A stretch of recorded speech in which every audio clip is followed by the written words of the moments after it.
high-octane bowling.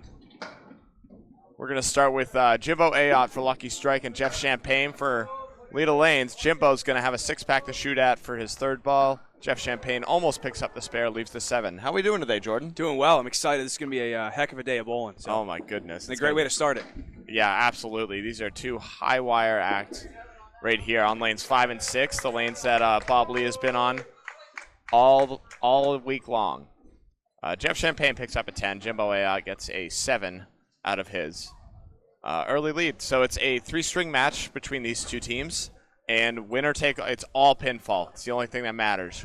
Doesn't matter how much you win any game by, you're in it as long as you're still throwing a ball. Jimbo Ayotte plugs out the 3-pin, takes 5 pins with it. He's got a 2 and 2 left standing. Jeff Champagne drifts off the head pin as well. He's got the 1, 3, 10. Both bowlers a little bit off to start, but I imagine the nerves are high to say the least. I'd say the nerves are high, and I'm sure they're sore as heck. It's been a long week for these guys. Champagne looks good, drives it. Plays it outside, sends it home. Had that wood in the back behind the 3. Pretty start there. Oh, those went like 1. That was something special. Jimbo Ayotte for the 10, drives it home. He's found his ball. Let's see if he can keep it going as they sit down for about an hour now. It takes a while. Give it 10 minutes, let's say. A lot of rest. They're staying fresh. Absolutely. So they'll take any minute they can at this point in the week. Yeah. That's a big start, though, for Leda. These guys, they're a rowdy bunch. They want to get going early. If you can get them some life in the beginning, put the pressure on Lucky. Not that those guys are going to be phased too much by it, but Leda wants to start off with a bang, and they just did. So big start there from Jeff. Up next, the freight train. Joey Lister on the head pin, too much head pin. He's plucked out a Talent Eagle. It's a full eagle as well as the 8-pin, it looks like. Steve Kelly up to bat, a Candlepin corner as well, and he is going to get 3 pins. He's got a bunch to go. Joey was big man last night with a 399 in the upset over the Outlaw Rides squad. Thank you, executive producer Bob Lee coming in with the hard-hitting stats. Joey can't quite convert the eagle. I mean, who can really? Skelly's got a horseman to look at for his last ball. Joey somehow gets the 8-pin out of that. That was interesting. Just that, but. That was cool. Tough 6-box to start, though, and Skelly is going to drive that horseman down for a 10-box. And what was looking like a tough start for Skelly turns into a 4-pin gain early. Brian Herbert, thanks for tuning in. Let's go Skelly indeed. Joey Lister, there's another head pin. Brooklyn side, a lot better. It's going to take 2 more. Is it going to be a hammer? Look at that 10-pin wiggle. There it goes. And it goes! Big strike, Joey Lister, slow motion.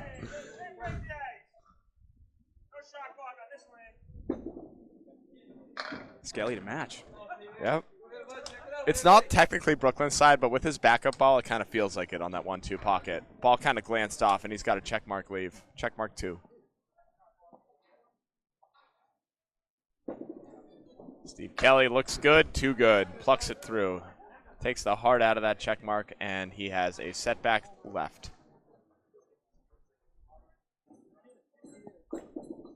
And he's going to get another pin out of it. That is an 18 for Skelly's first trip. Joey Lister on 16 and 2 balls. So way too early. 5-pin lead for Leda. 1 hit so far each. Yeah, we're not. Leads don't matter yet. They're all getting warmed up. Once we get 3 or 4 boxes in, that's when things will start to develop. Nick Leach up to bat for Lucky Strike, and Nate Fontaine for Leda Lanes. Nick with a light hit. He's got a check mark plus a 7-pin, and Nate Fontaine has the 189. Nick just missed. Took out the 5-pin. He's got a 3 and 1 left. Nate, it looks good. Oh! Hit it hard, hit it heavy, and just couldn't quite carry the 8-pin. Nick Leach through the heart again, and tough 6-box to start again for Lucky Strike.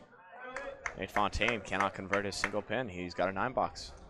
They say every great game starts with a 6, so Lucky's going to test that theory a couple times today. It's one of my favorite sayings when I go up there and just throw the worst box ever. Be like, nowhere to go but up, man. Put that on that list on that thread we have. Oh, yep, yeah, the phrases we could do without. Nick Leach absolutely obliterates the pocket. Both guys start with a 6-0, come right back, throw a great ball. Yep. Joey drops 10, Nick drops 9. Yeah. Nick's was even a little better, but he's got a 6-pin. He's got a lot of wood, and he's going to get it. Nate Fontaine looking at the 1-3-9. I like the wood. I like the ball, and it goes back. Dueling spares for the 3 holes in the second box. Nick Leach 16 in a ball. Nate Fontaine 19 in a ball. All right, we have Chris Boisvert in the 4-hole for Lucky Strike, and Cody 50 for Leda Lanes. Our one lineup change for Leda Lanes from last night is Cody replacing Matt Susi. Matt Susi was in the 4-hole last? Okay. Or at least for these 5. I think the order was a little bit different, but these were the 5 guys that you saw last night against Maria's. Yep, and that can all change. In the bowlers are allowed to sub in up through the 5th box unless they are sitting on a mark. And they can sub out game to game as well. 3 games, once again, in this playoff format. So we have a good chance to see more than the 5 bowlers that are up there right now. Definitely. Chris Boisvert has a 3-pinner, the 1-2-4. I believe I've heard, or the 1-3-6. I've heard it referred to as the rail. He's going to miss it. Cody 50, good head pin hit, but he's got the 5-10. And he's going to smash that 5-pin back. Bob Lee, what do you got for us? Well, Jonathan Boudreau is he's not out, but he's injured. He's got all sorts of pain in his left throwing arm. We saw last night, we saw Tim Matera. We also have, in terms of the subs, Godwin is also out. Okay. He's clearly he's not even. I think just there not has to be a leg falling off before he's out there. Very good. Last time we did see Tim Matera and Nick Leach actually came in as a sub last night. So is Matera the only one that could come in theoretically? Yeah, 2 subs. Okay, they have 2. Jeff Surette. Oh, Surette as well. How do you like to have Jeff Surette as your number 6? Not a bad bench guy, huh? That's all right, I guess, yeah. Chris Boisvert started with the 9 box. He's got a 6-pack left standing. Cody 50 obliterates the pocket, and he's got a 3-pin. No wood. I mean, there is wood. It's not helpful. Some bowlers might play it. They would be wrong. Waiting on a ball here, Chris Boisvert. Cody checking and showing no rust. Again, after not bowling last night. 2 pretty balls to start. Yeah, it's really impressive. He had a 9 box to start, I believe. He missed that 10-pin.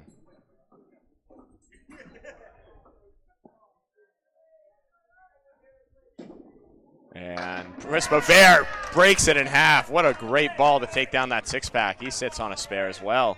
Cody 50 trying to answer. Ooh, couldn't have missed that. Could not have missed that by less. But he goes wide. Couple of sound issues. Let's see if we can get those sorted for you. Thanks for letting us know, Bill. Cody takes another 9. Thank you very much. Hopefully that's a little better, Bill. Please let us know. Once again, we have the comments right here. You can see all your smiling faces. Dave Barber and Troy Fournier, the anchor bowlers for Leda Lanes and Lucky Strike. Dave Barber comes in off the head pin. He's got a horseman left. Troy Fournier, Brooklyn's side, and how about an inverse check mark? You don't see this one often. Thanks, Bill. Appreciate it. And Dave Barber just takes it down, runs it right through. And the 4-pinner's gone, and he has a spare. Troy Fournier answers. Pretty shot. Kicked that 3-pin off the wall. It's a Took the 2-ball. That's a nice shot. It's a 2-ball game, and they made them count. Absolutely dominated it, and that's why they're in the anchor spot. First marks in the first box for either team. And naturally, it's the best bowlers that are doing it. Dave Barber just off the pocket again, this time on the 2-pin. And he's got a horseman plus the 7. Troy Fournier absolutely dominates the pocket, and he's got a 5-pin left standing. It's a 5-fill and a 9-fill. Oh, a shot. Oh, my goodness. Dave Barber just makes it look too easy. Gets another mark. He's at 25 in a ball. Troy Fournier misses his single. He will be open in the second and says, why didn't I throw that the first time? Jesus Christ. He's still sitting at 29 through 2. Not bad. Looks like an early 11-pin lead for Leda Lanes.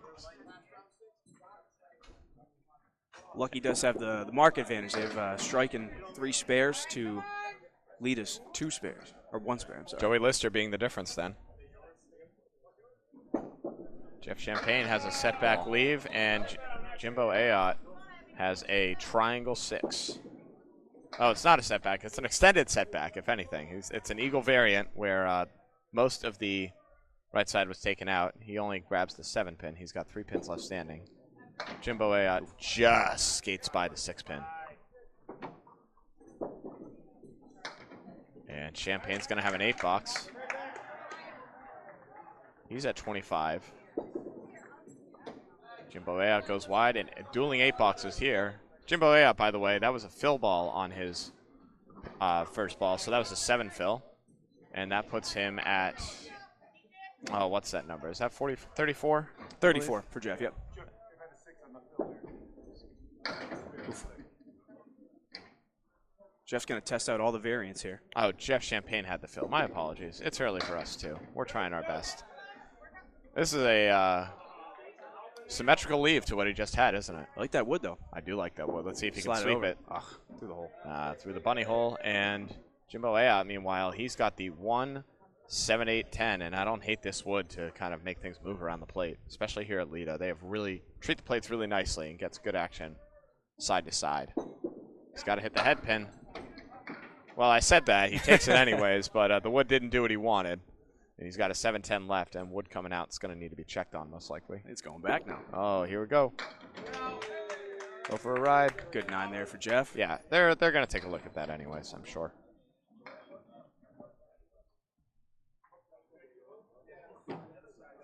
Chuck DeRosier making an appearance. Getting on the the steps in.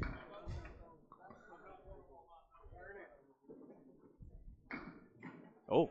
And it's good, I guess, just barely. That can only help Jimbo right here, as he's going to try and make that wood just do crazy things. Pick them all up. Jeff Champagne with a 9 box, by the way. And a little too high to do anything proper to cover that 7. Dueling 9 boxes for these bowlers. Jimbo Ayotte at 34 through 4, and Jeff Champagne at 43. Steve Kelly was clutch last night against Maria's subs. Got so fired up he almost fell over at one point when he came back to celebrate. But he had a big night, part of that upset against Maria's, and he's looking to repeat that today. Yeah, that's a really, really good team that they took down. Joey Lister on a strike here. He finds another head pin, won't stop hitting objects.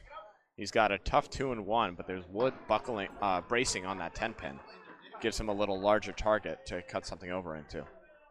Skelly, meanwhile, has the 6-10. And Steve Kelly's up and just skates by. Joey Lister for the cut. No, too much cut, not enough object as skates by the 2-pin. How many times do you see that? Someone makes a cut shot and they just completely whiff on the target, trying to get that side of the pin a little So too yeah, much. because you gotta be thin, and it's so tough to get in that right spot, and a lot of times, yeah, you do get by. Yeah, Skelly's going to collect his 10. Joey Lister's going to plow his object back for a 9. It's an 8 fill, by the way, for Joey Lister. Puts him at 32? 33. 33, yep. Skelly at 28. So you got a 10-pin lead for Leda. You have 3 marks to 1. And Steve Kelly splash down as he's a little heavy, and it works for him. Joey Lister's a little more heavy, and it does not work for him. I don't like either of these leaves, though, for these bowlers, being honest. Steve Kelly has the tough split of the 410. I think Steve, if he can get on the cap of that wood, might be able to send the ball over. Probably the only way this goes, but obviously much easier said than done. He can make the clean cut, too. It's a matter of, does he think that wood is far out enough? And that's the beauty of Candlepin, is you get to make these judgment calls and just see. He's going to try and play the cut, send it off the wall. Can't quite carry, though. Joey Lister trying to make lemons out of lemonade and gets more lemons as he plucks out the 4-pin.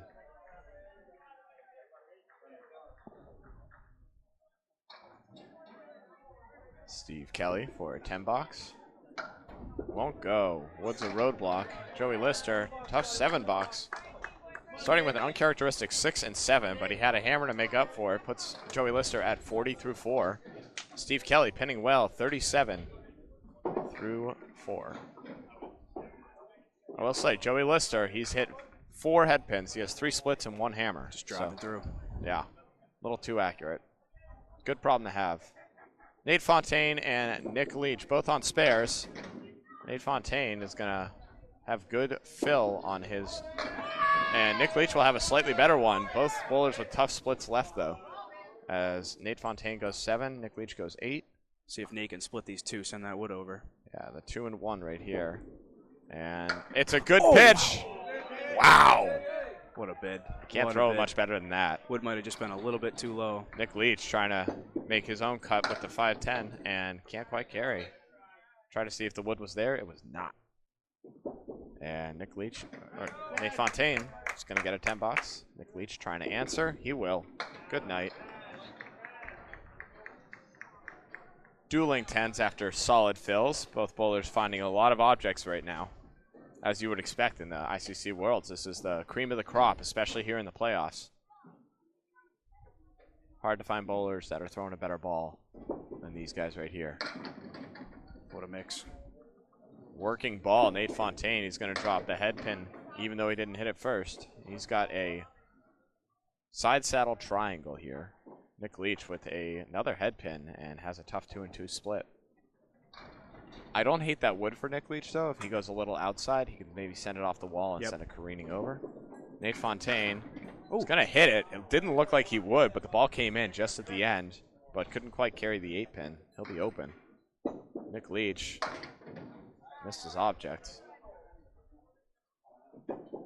And Fontaine is going to take a couple of pieces of wood with that stick.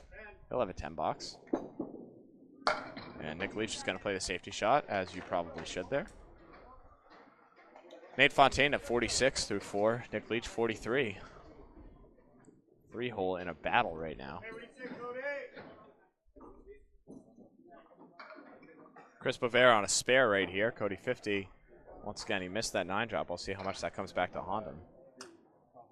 I know he's thinking he just got to move right on. He's only thinking about this box right now. Good time for an always ball after you miss that single. A+ has a 2-pin lead in the early game.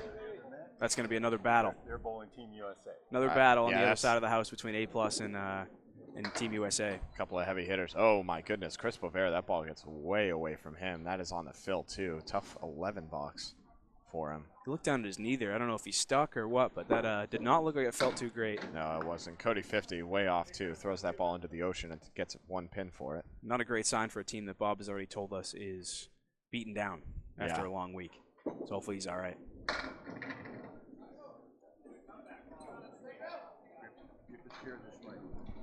Great comeback ball for Chris there, as he does indeed look okay. Love to see that. I got it. And Cody gets an 8 box out of that. Chris Boisvert looking for a 10.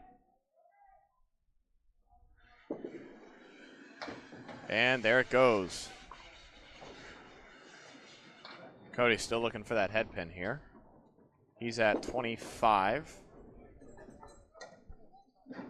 Meanwhile, Boisvert with that tough 1 fill, he still finds himself at 30 through 3.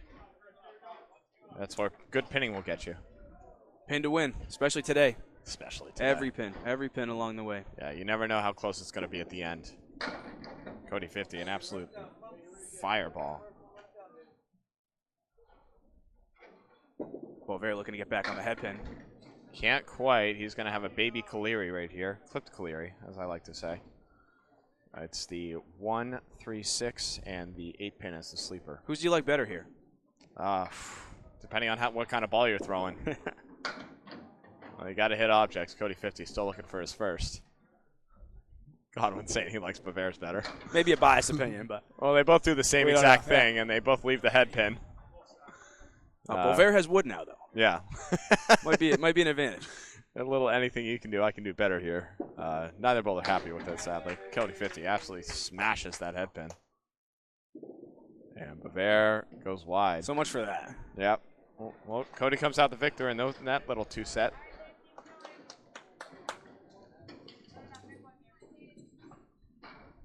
$36 through 4 for Cody and 39 for Boisvert. Should be 39. They have to change that.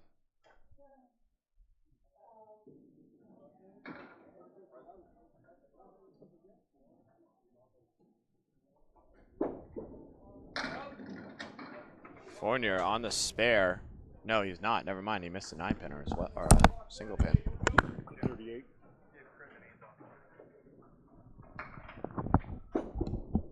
Dave Barber's on the spare. He's off the head pin again, but he's got a working ball. And he's going to get himself 6 pins on his fill. 31. Oh. Troy Fournier goes wide on his leave.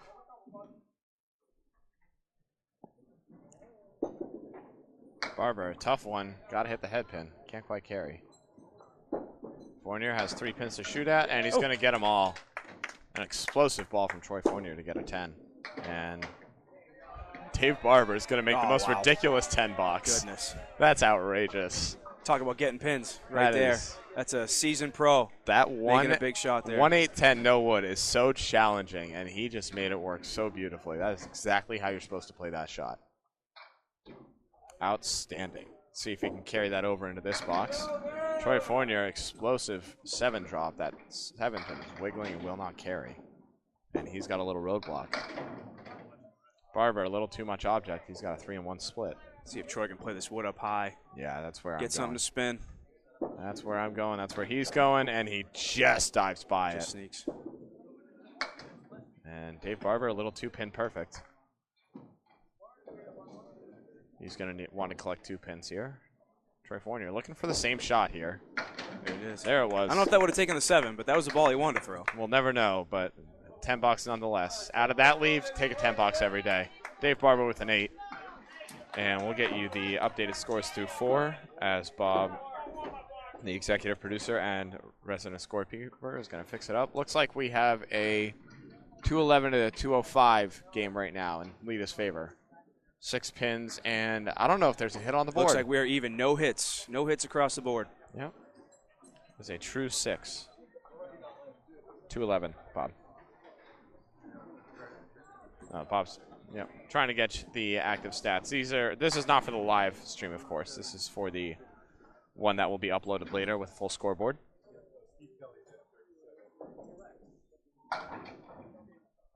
Jimbo Ayotte once again. Oh, yeah. And kaboom, baby. Look at that fly. Champagne trying to answer. A little glancing blow on that Brooklyn side. He's got a triangle 3.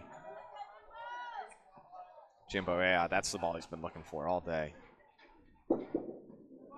And Champagne with a great answer, converting that spare. Tricky triangles.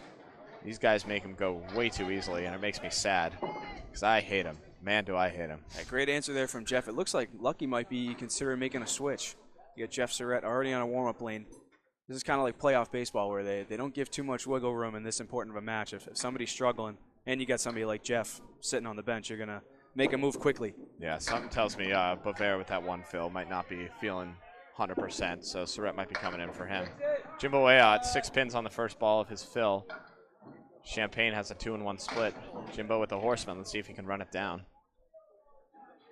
This would be a big 20 bucks right here. Oh, that got away a little bit. He's still going to get 18 bucks out of it. Champagne, the wood looked good, but it didn't quite, kind of shoved back instead of careening over to that 10 pin. Champagne had a 7 fill on his spare. Put him at 60 at the half. And both bowlers with 9 boxes. That pin won't count as they went way into the gutter. 61 through 6 for Jimbo Ayotte and 69 for Jeff Champagne.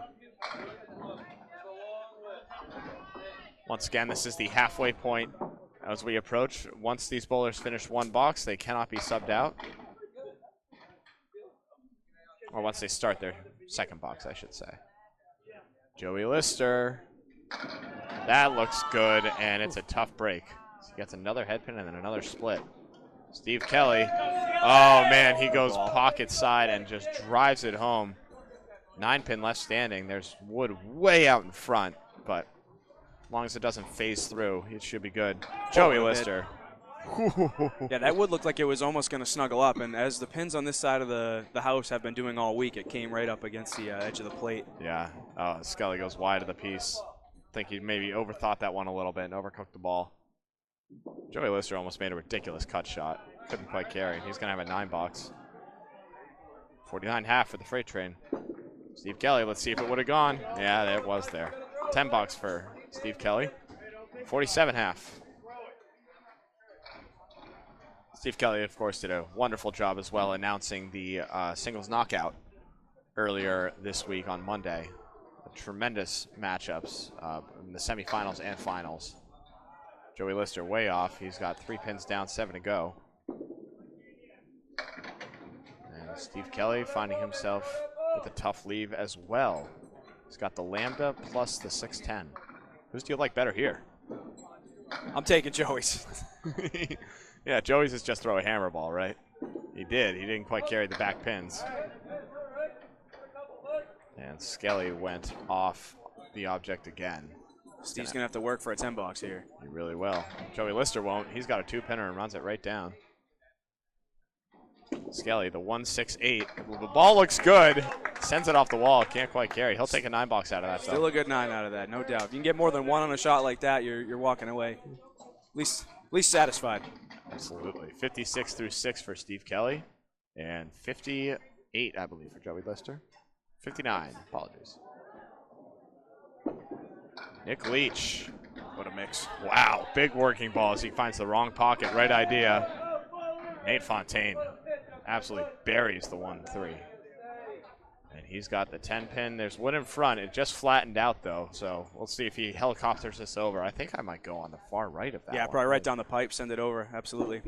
Nick Leach, the 1-8. Good night. Big spare. Nate Fontaine trying to make the ball do the work. What a beautiful ball.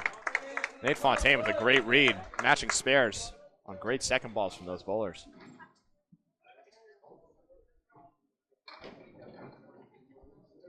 Both bowlers with 1 ball to close out their half. Nick Leach, it looks good. It's a little light. Nate Fontaine just dives off. It's going to be dueling 5 fills, and I don't like either of these leaves. I like Nate's a little better. He's got an object. Nick's got that little bit of a left to right where if he goes 4-7, might be able to send it over. That's where he's going. It just gets a little too much 7, not enough 4. So that's still an incredibly tough shot, but gave it a hell of a bid. Fontaine doesn't quite catch his mark, but he's going to get 3 pins for it. He's got the 1-7 left. The high-low, if you will. Nick Leach going to get an 8 box out of that mess. 66 through 6.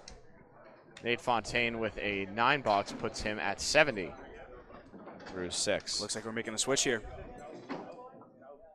And just as I thought, Jeff Surette in for Chris Boisvert. The super sub, Jeff Surette. Cody 50 is going to at least carry this 1 box, probably carry it through. We'll see what happens.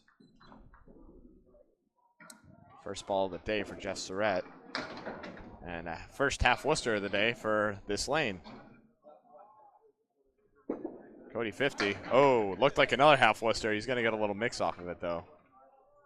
4 horsemen plus the 7. Paul plays it outside. Wow, what a shot. It's just Jeff Surette doing Jeff Surette things as he goes and gets the spare off of that half Worcester. Right off the bench, no biggie. That's absurd. Cody trying to match. Oof. Can't quite catch the object. So the combo of Jeff Surette and Chris Boisvert, I'm just going to call them the 4-hole now. They're at 49 and a ball at the half. Cody 50, I don't think he was aiming at that wood, but he's going to take the pin anyways and get a 9 box. 45 half for Cody 50. A little underwhelming, but once again, it's been a long week for these bowlers, and they're just getting warmed up today. You gotta understand the situation that they're in. Not only has it been physically, but very emotionally demanding. It's every match is ride or die. Oh, it's gonna go. Cody 50 with a hammer. Great answer right there as he's gonna sit down with 2 balls to go. Jeff Surette with a 7 fill. He's got a tough 2-1, and it wouldn't surprise me if he sent something over, but a lot of wood there. None of it went to that right side. 7 fill still for Jeff Surette. And he's going to have a 9 box, 65 through 7.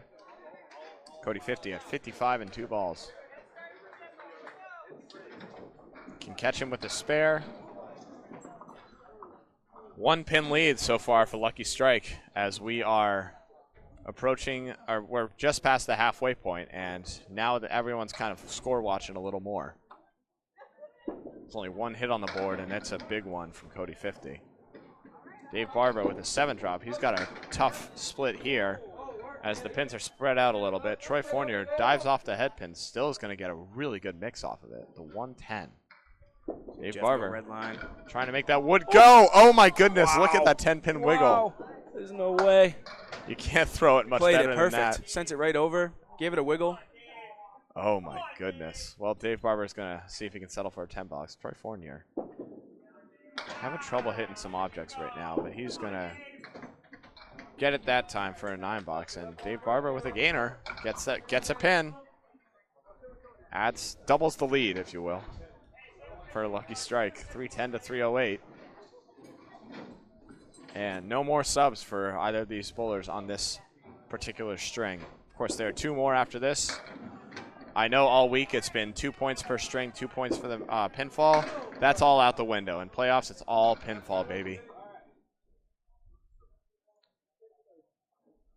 Dave Barber, 3-1. The ball looks great, and it goes. Great spare for Dave Barber. Finally carries that 7 pin. Seriously.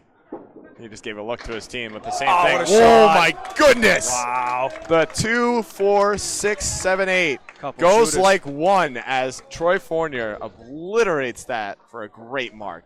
Huge answer. Safe to say those guys are in the 5 hole for a reason. That is spectacular right there. Unreal shooting. The lead remains 2 through 6 boxes for, looks like Lucky Strike has it right now. Both teams have a spare, and Leda Lanes has a strike on top of it. So an extra 2 balls in hand. Champagne, everything but the head pin. Ooh, that wood came up, but too low. Jimbo Ayotte has got a tricky lead of himself, a 3-way split. The ball looks really good and did everything but carry those back too. Can't throw it much better, you just got to throw it first. Jeff Champagne goes and gets his single for a 10 box.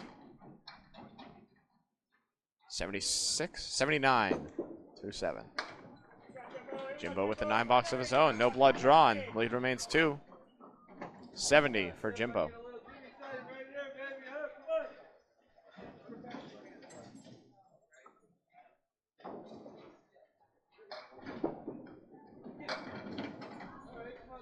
Champagne struggling to find the head pin here.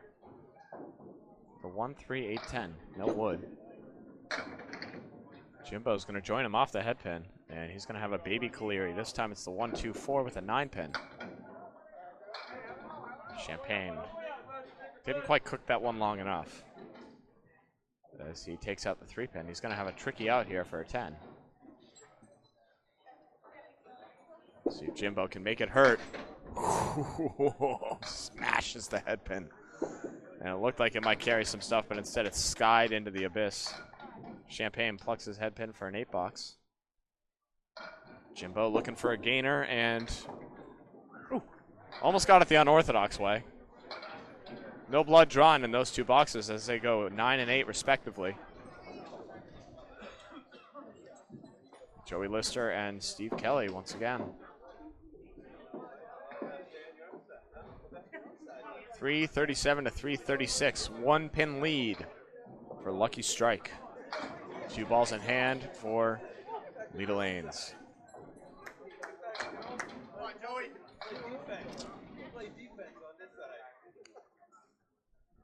That looming strike from Cody 50 could be the difference early. Steve Kelly with a resounding 8-pin drop. Joey Lister hit the head pin, but just too late. Didn't fall as it wiggles and wobbles. Good wood there too for Steve. Finally one that didn't come all the way up. They're happy about that. And goodbye, Steve Kelly with a nice spare. Makes it look easy. Joey Lister had the 1, 7, 9, 10. Takes out the 1, 9. And the goalposts are left standing. And Leda Lanes is going to take the lead back here. Oh, what a 10. I speak too soon. Joey What a Lister 10. makes a ridiculous 10 box. Wow. Who knew that was there? Good God.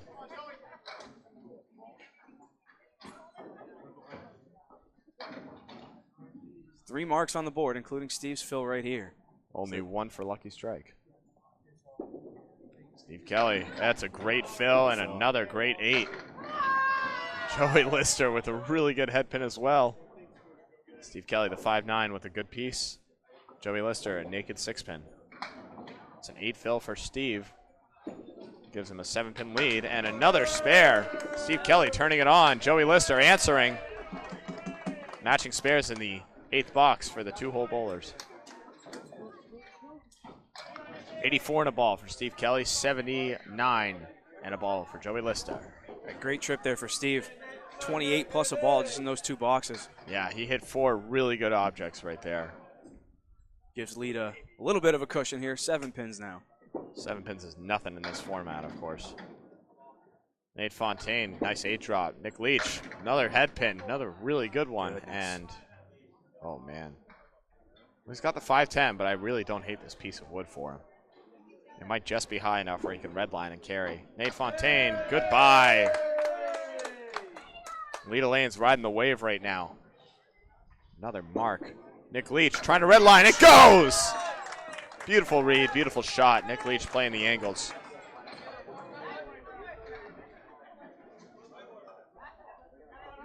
$80 and a ball for Fontaine. 78 and a ball. 76 and a ball, apologies, for Nick Leach. Nate, the fill ball looks good. It's going to splash down and tough banana split. Nick Leach. Oh, that wraparound on those pins is going to get a nice 8 drop. Advantage Lucky Strike here as Nate Fontaine has the toughest 2-2 in the house. See if you can send that 6-pin over. Oh, he sent it. He wiggled the 4 too. Yeah. And ooh, Nick Leach goes wide. Big swing right there. Trims the lead down to 5 in Leda's favor. Nate Fontaine collects his 10. Nick Leach trying to throw that second ball third. He'll get it for a 10.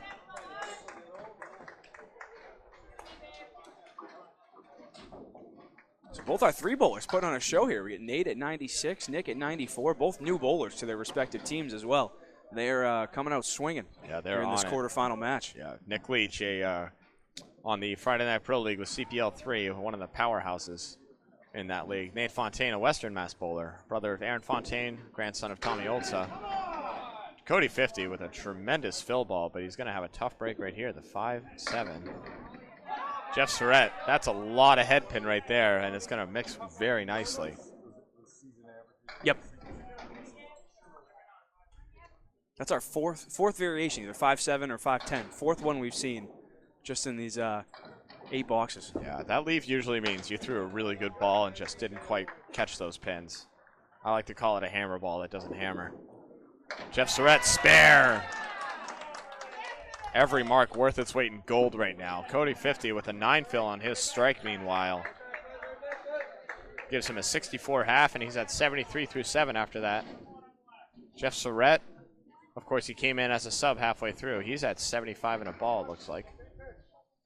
Yeah, great move there for Lucky. They are at 39 after 4. Jeff, has put up 36 plus this ball just in the 3 that he's been in the game. So checking in a big way. Jeff Surette doing Jeff Surette things. 50, good break off the head pin. He's got the 1-3-6.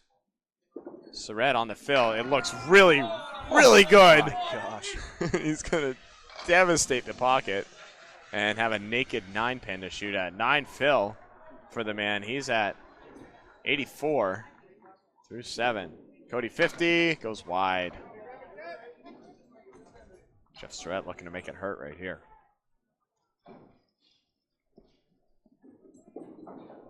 No, it's going to go outside.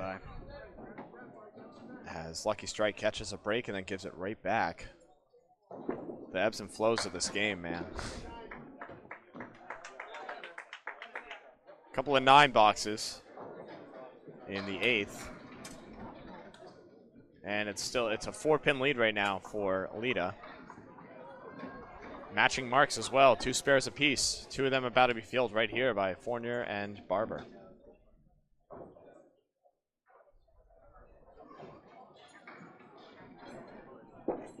Fournier, how about it? Oh, way too much object right there. He's going to have a 4 fill and a spread eagle. Never a good time for that one. Oh, Dave Barber said, anything you can do, I can do better. He goes 189. Imagine that. 4 and 3 fill. Over across the way, A+ is up 6-6 in their match against Team USA. It's another tight match right there. This is intense. Oh my goodness, Dave Barber almost made it. Wow.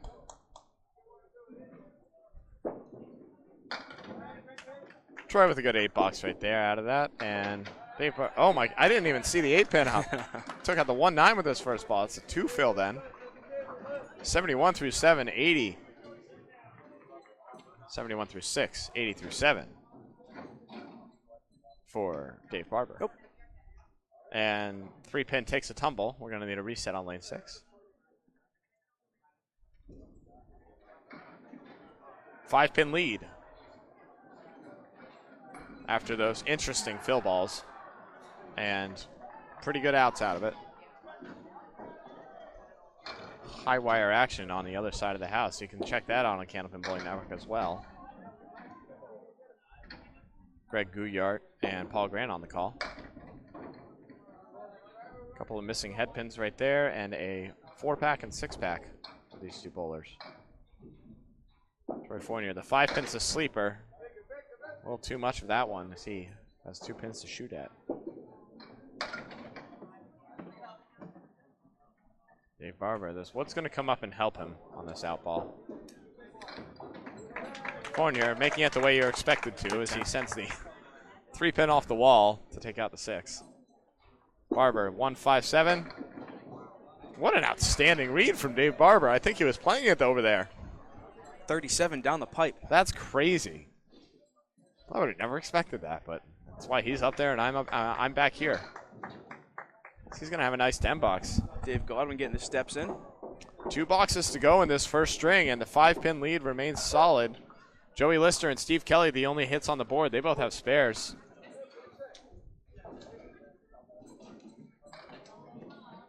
And once again, doesn't really matter who wins this string. It's all about pinfall at the end. There's 2 more after this. This is Candlepin Bowling Network. Duncan MacDougall, Jordan Britton on the call. Bob Lee, executive producer on the sticks, and Kevin Burns with the stats. Oh, Jeff Champagne takes a tumble, and that's going to be a foul. We'll delete that clip, Jeff. Yep.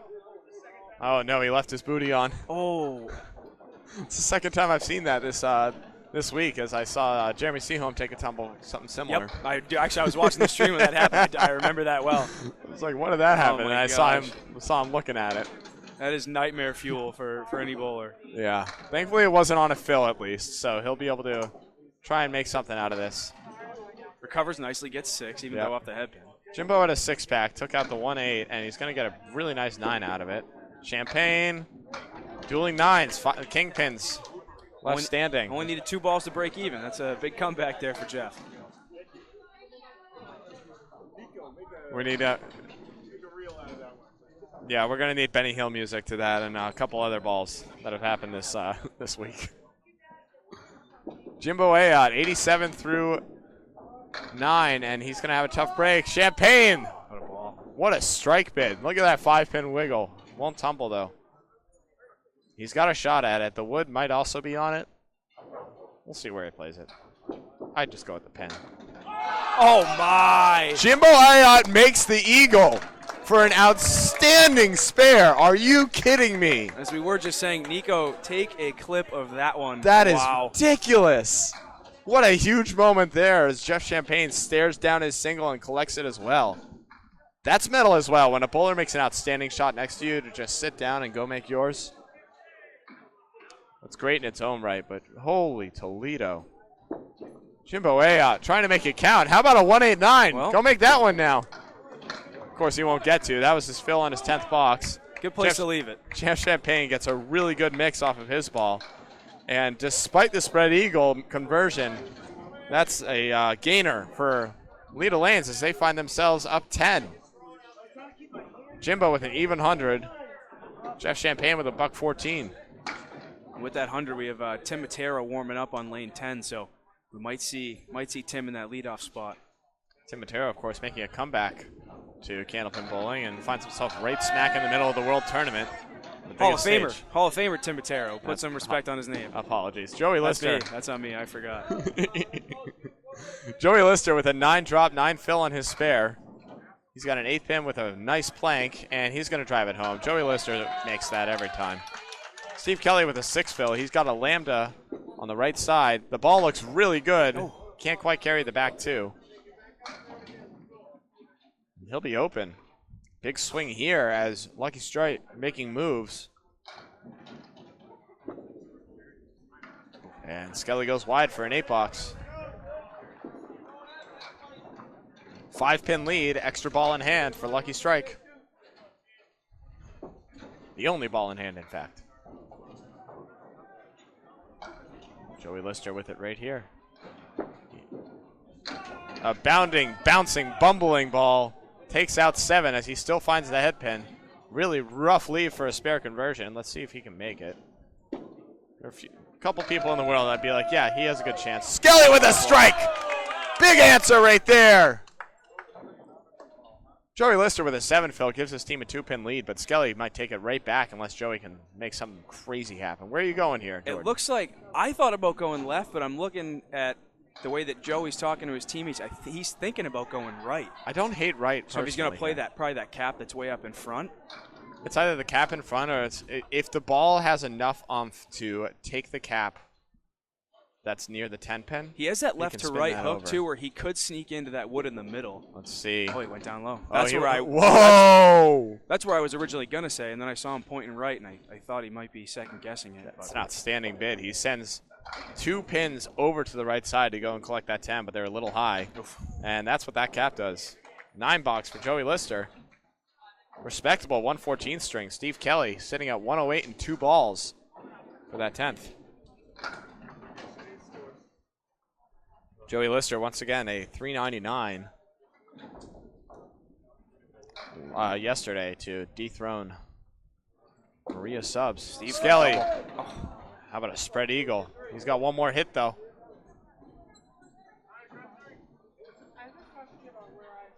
He's on 112 right now.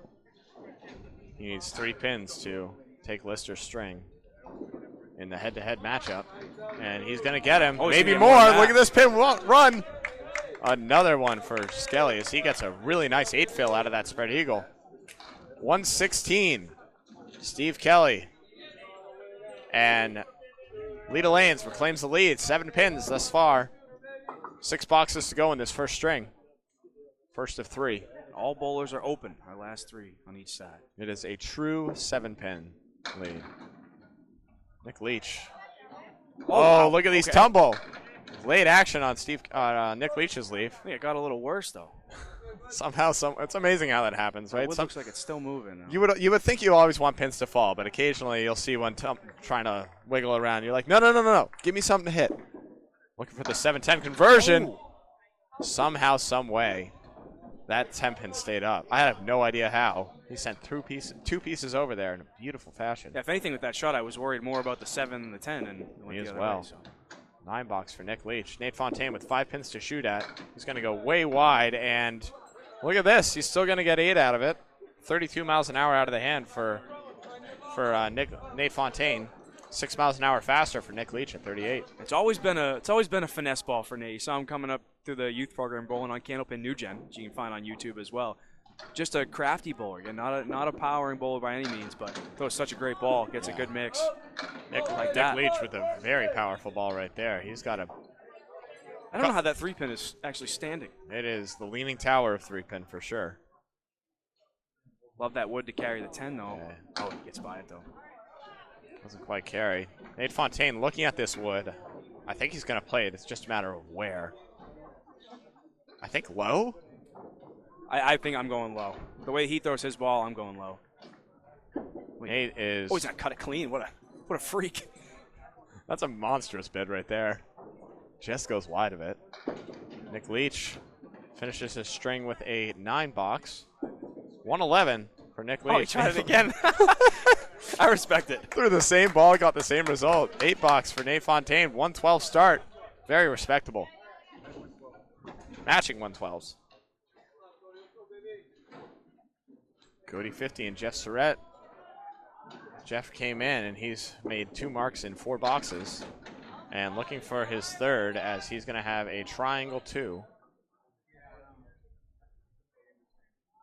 Cody 50 at 82 through 8 on the back of that big hammer. He carved out 4. Surette, the kick is up, and it's just so perfect. What an insanely accurate bowler. Really good working ball. He's got a mark. 103 in a ball. Cody 50 skates right by. 43 miles an hour for Cody 50. He's throwing fireballs, but not quite where he wants right now. He's going to have to come back for a huge out. Again, that move paying off for Lucky Strike. Jeff 64 in a ball through the 5 boxes that he's been in the game. That's crazy. 50, tough 6 box right there. And he's at 88. They're going to have to fix that. And they will. Jeff looking to load up here. Splashdown, Jeff Surette. It's going to be another pin, maybe more. 8 fill, Jeff Surette. Tough split here, though. Oh, where's that wood going? Cody 50, once again, missing the head pin, but it's not terrible. The 1-3-7-8. Wood on the deck. Yeah, Jeff Surette looking for a clean cut. Instead, he's going to drive it home. Try and get a 10 box out of this. 111 through 9 for the 4-hole out of Lucky Strike. Jeff Surette going 3 marks. Cody 50, huge spare right there. That's a big one, pretty shot. Makes it go like 1. Jeff Surette somehow finds the hole between the wood and the 10. That's way more skillful than hitting the pin, I like to say. 120 for the combo of Jeff Surette and Chris Boisvert. Jeff Surette with a ho-hum 81 through 6. Cody 50 on the mark. It's going to only be a 4 fill and a 102 for Cody 50. It's okay, but it's not great. We'll see if they pull him for a substitution in the second game. Of course, still early. Bowler's getting the rust off right now. I was going to say the bullpen is empty, but it looks like Susie just stood up. Might be going to get warmed up. So that might be it for Cody, depending here. I know that Susie was potentially going to be in the lineup. I guess he wanted a little time to get warm, but so it might be another one of those quick hook situations. Yep, Leda does have Susie, John Blais, and Chuck Desrosiers in the wing. Although John Blais and Chuck are currently have their sweatshirts on, so they don't look to be getting warm right now. I think Chuck has his sneakers on too, so he is content coaching. It's a 4-pin lead right now as we enter the last 2 boxes. 4 pins in favor of. Is that right? Now after that ball, it'll be 2. 2 in favor. Apologies. Of Lucky. Yep. Yeah, I'd already added in Dave's first ball. 2 pins in favor of Lucky Strike right now, Mark. Now that shot only goes on the first ball. So we've all made Dave's shot a million times, but not often on the second ball. Yeah, tricky leaves off the head pin for both bowlers. Troy Fournier plucks the 5-pin out. 10 pin left standing. And there it was. Dave Barber goes and gets a 10. And that's a gainer for Lucky Strike. They get another pin back in a really tight match. 3-pin lead now, 546 to 543. As we enter the last box of the first string. It's been tight all the way through. I think the biggest lead I've seen is 10 pins. And it was immediately answered with a mark. Dave Barber, thunderous 8-drop. Fournier barely scrapes the head pin and it tumbles. He's got a 3-pinner with, it looks like good wood, and I don't trust it. Barber, bang! Fournier gets it anyways. That 10-pin did not want to fall, and that power ball forces it through. Big marks out of the anchor spot. 110 and a ball for Dave Barber. 108 and a ball for Troy Fournier. And 3 pins separating these 2 teams. Lucky Strike with the advantage. And it's going to come down to the fills, at least in this first. Troy Barber with the 6 the fill. Oh, Troy with the 2 fill. That's a swing right there. And the first game closes out. 562 for Lucky Strike. 554 for Leda Lanes. 1 down, 2 to go. This is the first intermission, shall we say, in terms of hockey. First period is done. 2 more to go. Yep, they're fixing up some stuff right here. Looks like they're saying it's 562, 555 right now.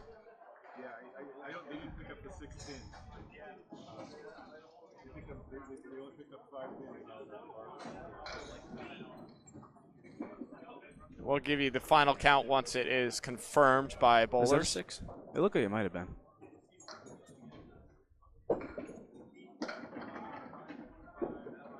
And here we go. Second string starts. Jeff's getting right to it. How about a Kaleri? First one of the day, I believe. Jimbo Ayotte. Man, we've caught a lot of half Worcesters recently. And Champagne makes a great bid on it, but the 2 sleepers are gone. Won't go. Jimbo Ayotte looking for a... Oh, my goodness. For the second time, Lucky Strike picks up the half Worcester leave. Big swing right there. Jeff Champagne gets 9.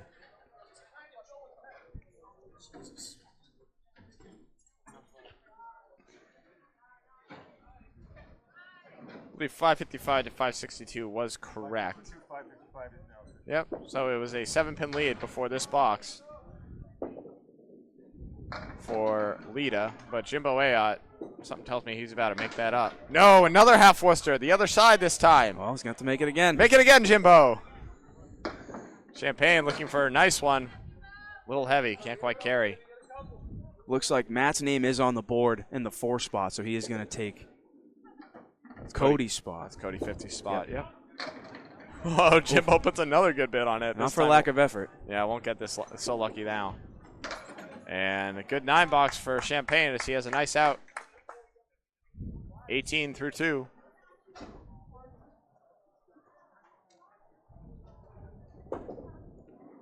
Check the scoreboard on the later upload for the string by string, but we're only going to give you the match as we continue going. As once again, pinfall is all that matters. And an 8 fill, or an 8 box for Jimbo Ayotte. After that 2 fill on the tough half Worcester, he's at 20 through 2. Still a 2-pin gain. Steve Kelly and Joey Lister both started strong, both stay in. And it looks like there's the count in the bottom right on the actual scoreboard, correct? It looks to be. 582. They made this. Okay, I know some people have been.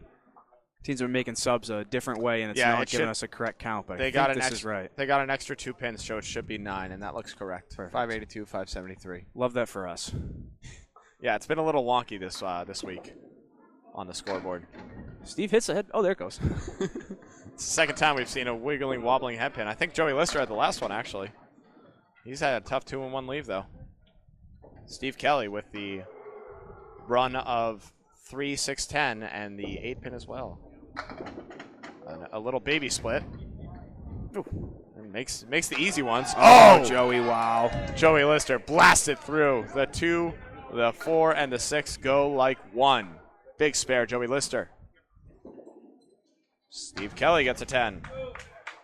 Joey Lister, 118 average in this tournament, threw a $183. I think that's the high of the tournament, if I'm not mistaken. Yeah, it was. He stole it from Josh Daly. Josh had the 179, and Joey ripped it out from him. Both bowlers were the ACSTA finalists this past year. Bowled at Harvard Lanes, put on quite the show. Another great match you can see on Candlepin Bowling Network on YouTube. Oh, Joey. And Joey showing why. Big strike right there. Strike on spare and a 20 bucks for Joey Lister. He sits down at 30 and 2 balls. Steve Kelly with a 9 drop. It's almost too much wood to miss it, and he will. No way. There's Oh, my no gosh. way. There were 3 pieces of wood. They all went way out. I think he threw the ball, and I looked down because I'm like, oh, yeah, that's good. That was gone. Steve Kelly frustrated. He threw the ball. He threw the ball that should have taken Yeah, it. rightfully so. All 3 pins, pieces of wood just fly right around it. That's a huge swing right there in Lucky Strike's favor. Steve Kelly at 19 through 2. All of a sudden, the lead is ballooned to 20. Are you kidding me?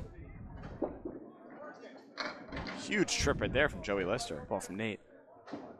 Nate Fontaine, side saddle triangle with really nice wood. Oh, this is working.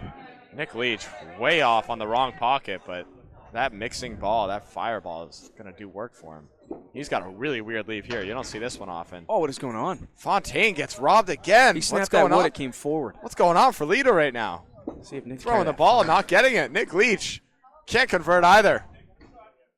He had the 1, 2, 5, 10. Really odd one. And Nate Fontaine is going to grab a 9. Nick Leach is going to answer.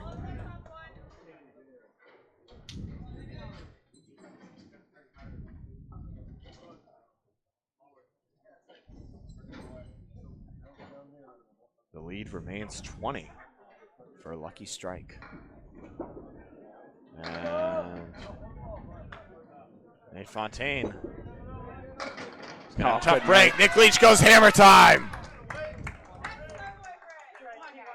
19 and 2 balls, Nick Leach.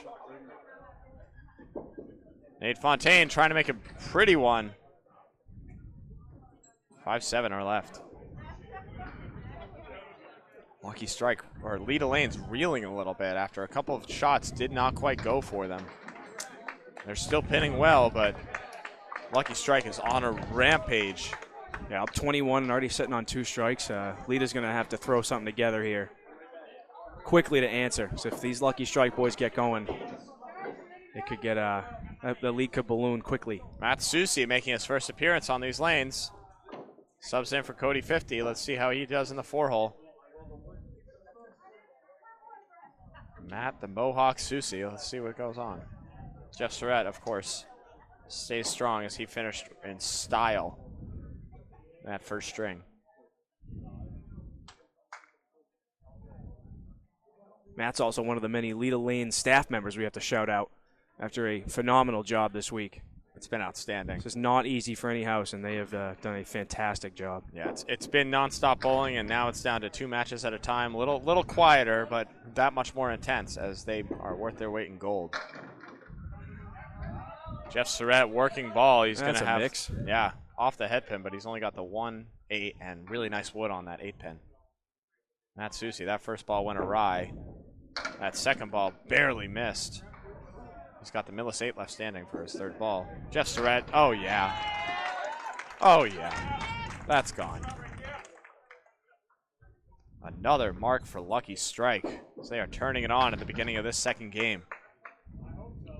Susi with the worst 9 box you could ask for, everything but the head pin. He's going to be looking for that stick right here.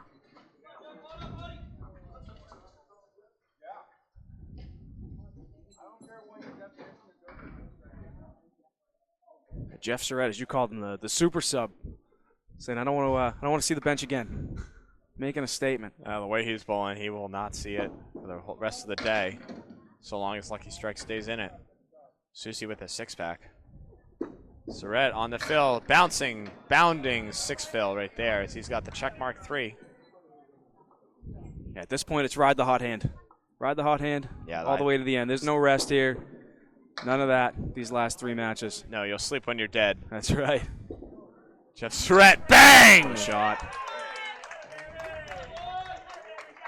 Jeff Surette goes 3 out of 4 objects and has 2 marks to show for it. 26 and a ball. Lucky Strike continuing the rampage. And Leda's reeling as he threw the ball to take them all, and instead he's got 2 pins to show, 2 pins left standing. 8 box, 17 through 2 for Matt Susi. The lead's up to 30. There are 3 marks on the board. All of them belong to Lucky Strike. Man, after a tight first string, absolutely blowing it open right now. These guys are on a roll. This is special. Once again, Leda's, they're not missing their shots. They're just not quite going right now. It started with that 1 pin or that single pin from Steve Kelly that had all that wood and just didn't quite go, and it's been a tirade of shots not quite falling. That's the way this game goes, and then you look at Lucky on the other side where they've missed a few objects. They get some good breaks, they cash in, and they've been able to grow the lead despite maybe not throwing the best ball consistently. Team USA up 8 after 1 on A+ accounting, if that's correct, yeah? Thank you very much, Yeah, Lenardi. it's going to be another slugfest. 145 from Aaron Fontaine in that one. Oh, Fontaine going just the brother of Nate Fontaine, $145 for him. That's crazy. Troy Fournier had a tough leave and almost made it. Dave Barber's got a horseman and can't quite run it. And Fournier, I think he sweeps here. He's got the 4 and the 9. He's got good wood on the 4 pin. Way left. Oh, he goes right. Goes right, takes it anyways. That's why he's down there and I'm up here. That's right. He goes 10 bucks. Dave Barber with the out ball gets 9. I think both ways were going to work.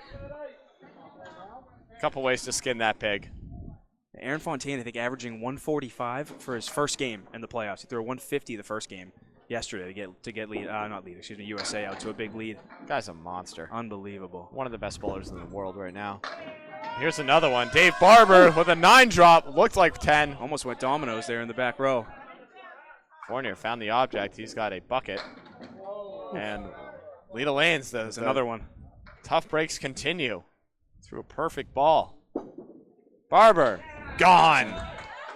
Yeah, that ball almost caught that piece of wood in the channel there. Dave knew it. Yeah. He's able to sneak by, Couldn't though. have been closer. 9 bucks for Troy Fournier. And Lucky Strike hangs Jimbo as they go strike, spare down the line. Joey Lister to Dave Barber. Jimbo's buying around after this one. How about this? It's 30 pins and 4 hits. 6 hits total, 4 marks for Lucky Strike. If they can make these count, this is going to get really out of hand. Jimbo trying to get on the board here with a big 8 drop. Champagne looking to stop the bleeding, seeing if all the magic's on lane 5. And he's going to have a tough one right here for Despair at Coleary. Jimbo, got to wait for that wood to settle. Where it settles exactly is a big difference right here, as it is in a tough spot. He should be able to get around it. He's going to go right at it instead, and that's the trouble. That 9-pin didn't quite carry. Champagne, meanwhile, drifts off the head pin, throws the same ball he just did, and he's got 3 pins to shoot at. Jimbo, gone. 10 bucks.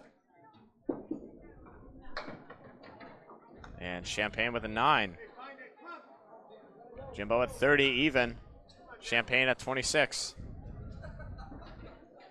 Jimbo did make a mark early, but he's half Worcester'd on the fill. He went half Worcester, mark, half Worcester. You know, normal bowling things. Big head pin, little too much though. He's got a 3-1. Champagne, that looks good. Oh man, just wouldn't bring. Oh, it might come up. Here we go. Touch this that. wood is going to drift. Give him a shot. There we go. Okay. Maybe a little too much turn, but it settles up nicely. I think if he just more catches, makeable now. Yeah. Split the 2. Yeah, if he just goes in the pocket. Jimbo, what an outstanding bid. Champagne, kick is up. No good. 7-pin down. The mini goalpost left standing, the 4-6. Jimbo, 6 pins up, 6 pins down. Good pinning from Jimbo. Champagne, less good pinning right there as an 8-box. Jimbo only gets 2 10 boxes, but it's a gainer.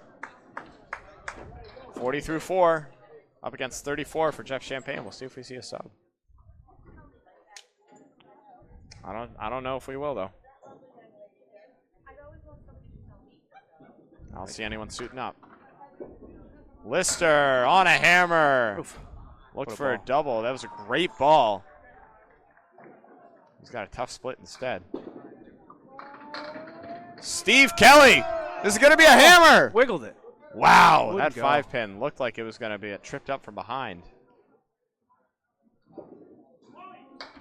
Lister, no. 9 fill, though. It's a good 19. Great 19. He's 39 through 2. Steve Kelly. Oh, man. Couldn't have missed that by less. And Lister, that will not count. That was a 9-box. 48 through 3. Ho-hum. And Skelly pins out for a 10.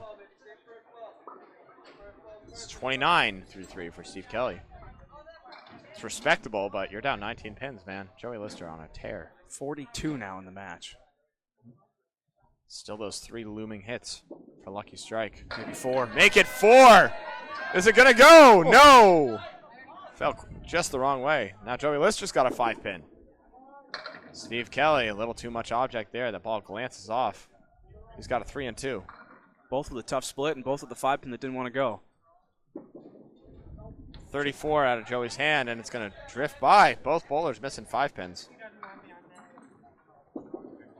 32 for Steve Kelly, and pow, 2-pin gone. That's the tough break right there. Joey Lister looking for a 10. Steve looking for an 8, maybe more with a miracle.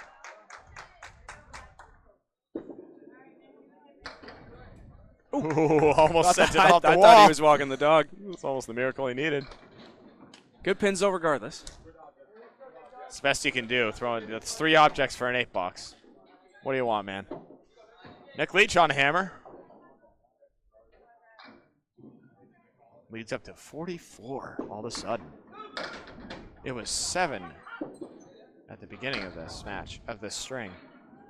Yeah, with the power that Lucky Strike has, it can flip in an instant. Watch these guys string marks together. Yeah, Nick Leach went through a little too much head pin and gets another object for a 7 fill. Nate Fontaine, ooh, went half Worcester and through the hole. He's going to need a huge out here. Nick Leach with that 7 fill finds himself at 26. And an 8 for Nick Leach. Nate Fontaine puts a good ball on it, but he's going to have a 6 box nonetheless. 24 through 3. Down 20. Yeah. Down 10. Ball to ball with Nick Leach. Nick Leach, it looked like it was going to be a bucket, but Lucky Strike getting another break. And Nate Fontaine with a setback. Man, these pins do not like Leda Lanes. They're their hometown team. And no home cooking here. No. Oh, Nick Leach almost makes a pretty one. Nick played it outside, but a little too thin, went around the 6. Nate Fontaine, let's see where he goes. Is he going to helicopter, or is he going to try and catch the edge of this front one? He's going to go edge, and people call it the setback. I like to call it the shot that never goes. I was just going to say, I don't think there's any goes. way that it goes. Nick Leach 10's out.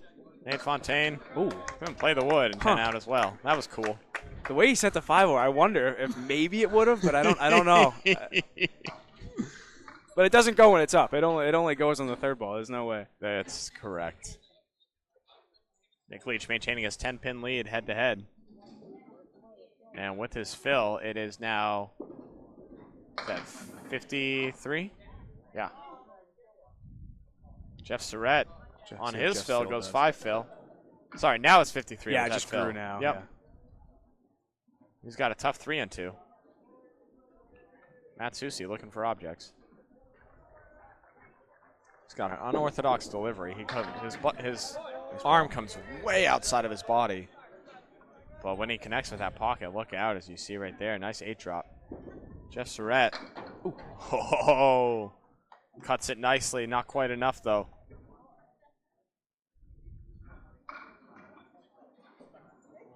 Susi. No. Surette for the 10. How about a 9? He's 31 through 2. Now he's at 40 through 3. Seuss gets 10. 27. For he who knows the lanes the best. 57 now that the dust has settled from that fill. 57. One more ball in hand for Lucky Strike from Dave Barber. Oof. Another one. A lot of 5-7, 5-10 here. I don't hate this wood, though. I think it goes right side. I think he catches it on the way to the 10-pin. Helicopters the pin over, use the ball, take the other one. Oh, Susi with a ball. Yeah. That's a great hammer ball, but it just doesn't quite hammer as he's got the 6-7. There's a lot of wood on the deck, though. It's coming up front, which is in his favor. He's going for it. Oh, too much cap, just barely. Jeff Surette missed it by a millimeter. 5-pin went, but the 10-pin's gone. Matt Susi taking a look at this one. We're going to see how low that wood is. He should be able to. If he goes red line, send that wood over, then he's just checking to make sure. I think he's covered there. Yeah, he should go red line here. That's where he wants it. That's where it is, and it's gone. Big spare for Matt Susi. And finally, things turn into Leda's favor. Box to box as they sit on a mark. Jeff Surette goes open, barely missing his. He's at 50 through 4. Matt Susi, 37 in a ball. It's a staggering lead, but let's see if Fournier can keep the gravy going. Especially in these long strings, momentum is everything. So important. Barber on the fill. It's a big one. It's going to be an 8 drop. Another inverted. Like this wood, though. At least he's got something to shoot at. Yeah, it's good wood for him.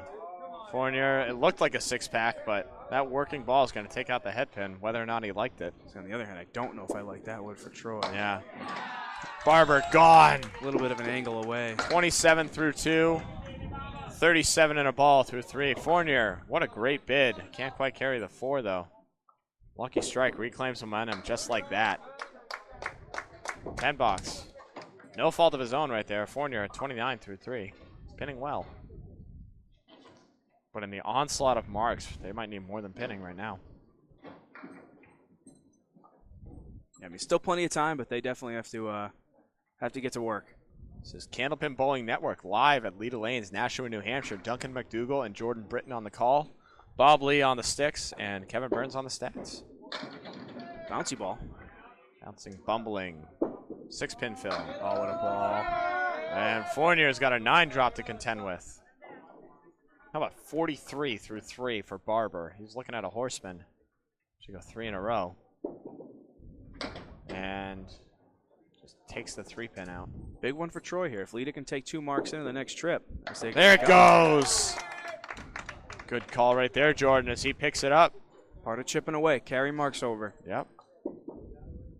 And Barber once again with an out ball. Goes 9. How about 52 through 4? 4 boxes down. We're approaching the halfway point of the match. And it's getting a little dicey right here. 70-pin lead for Lucky Strike. All in these 4 boxes. But a couple balls in hand for Leda Lanes as they catch a couple more breaks this time around. Champagne's got a horseman to contend with. And Jimbo. Wow. Well, look better than that. Let's see how this settles here. Yeah, there's a lot of wood on the board for Jimbo. It's just a matter of trying to send something over to go and take that 8-pin. There's wood in front of it, but it's out too far. See if he smashes them where they meet. Cody 50 warming up again. Let's see if he comes in. He's going to go... Well, that's kind of stuff we saw out of Leda. The 8-pin goes and the 10-pin doesn't. Champagne goes wide of the head pin for a not so good 9 box. Jimbo Good gets 10. it. Great 10.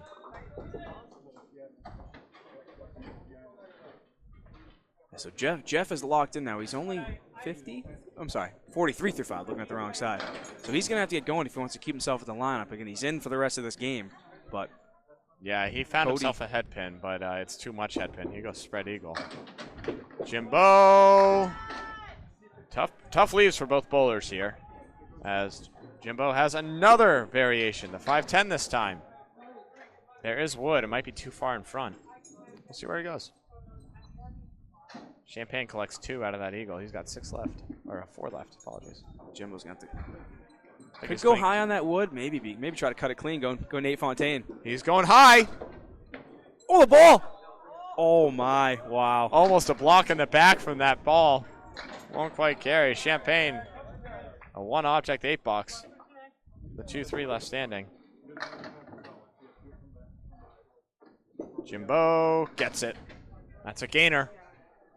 Champagne struggling along, 51 through 6. Jimbo, meanwhile, at 60 through 6, pinning exceptionally well. He has 1 mark on the board with only a 2 fill. That leads up over 70 now. 2 pins on the deck. 73. He's gone spare 2, 8, 10, 10, 10, 10. Pin to win. Lucky Strike, an absolutely stacked squad. Of course, Leda Lanes, the hometown heroes, great in their own right. They're all here for a reason. Joey Lister showing why as he drops 9. There's a 5-pin. There's a lot of wood in front of it, and I don't know how good it is. Is it too high? Is it on? It's up to him to decide. Skelly. 1, 2, 8. He's splits him. It's on. He goes. Joey Lister, another mark.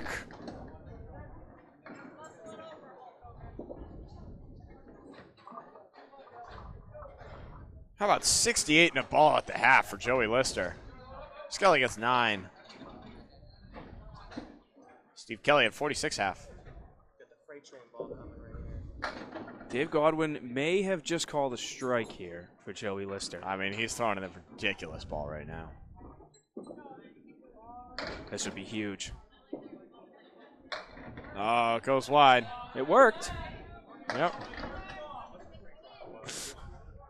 Dave Godwin eating his words right there. I still like Joey's better, though. Oh, significantly.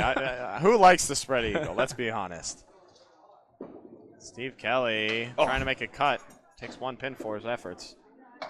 Joey Lister goes a little wide right there. He's can't quite find the head pin now. Still a 6 fill for Joey Lister. Puts him at 74 at the half. And Steve Kelly winning a 10! He gets a 10 out of that. Full words. Took the spread eagle, took the 6 pin out, and then made it all for a 10. That's crazy. What a shot. Big pins there. Big pins. Joey Lister gets a 9. That puts him at 83 through 6. Steve Kelly at 56.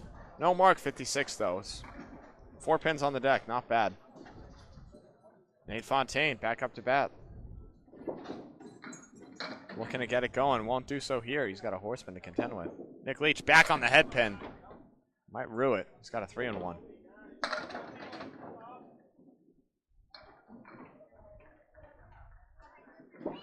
Nate looking to run. Oh, how did that get by? Looked like it was perfect. Ball phased through the head pin or something. His ball is so deceptive. He's got that late break. It's like the last 10 feet of the lane, the ball snaps over. And there goes the 10. Nick Leach, meanwhile, took his object out of the 3-1 and throws an ocean ball through the wickets. Team USA still holding on to a 10-pin lead through 12. Thank you very much. Petey Pete, the count right now is 858 to 782 in Lucky Strike's favor. 2 balls in hand for Leda Lanes. As this is the halfway point right here, right now of the match. First match was a 7-pin advantage for Lucky Strike, and they have gone nuts in this past one. They are 302 halfway through. Nate Fontaine he got the head pin, and he's got a tough leave here. So the 2, 7, 8, 10, a lot of wood on the deck. Let's see if he can shoot something over to that right side. Fontaine. Oh, what a shot. That is outstanding. Another huge mark. Nick Leach can't answer. Leda's chipping away. Nick with a great out of his own, gets 9. That 3 marks sitting now for Leda. Matt and Troy coming up. Next 2 bowlers for Leda are both going to cut into that deficit. Advantage, a Lucky Strike, but momentum's in Leda's favor right now. Big opportunity here. Let's see if Seuss can make it count, as he's going to have to wait a minute. 6-pin takes a tumble. Do we charge Leda for a lemon drop there? That's going to have to come out of Lexi's pocket. Yeah, I don't make the rules. Sorry. We'll let Paul talk to Lexi about that one. Yeah. That'll be a fun conversation for him. I'll let him handle it. It'll be a fun conversation for both of them. See if we can get a mic on them when that happens. Could be explosive. Big time for a sushi hammer ball. Big count goes a long way. That's big count right there. It's going to be 9.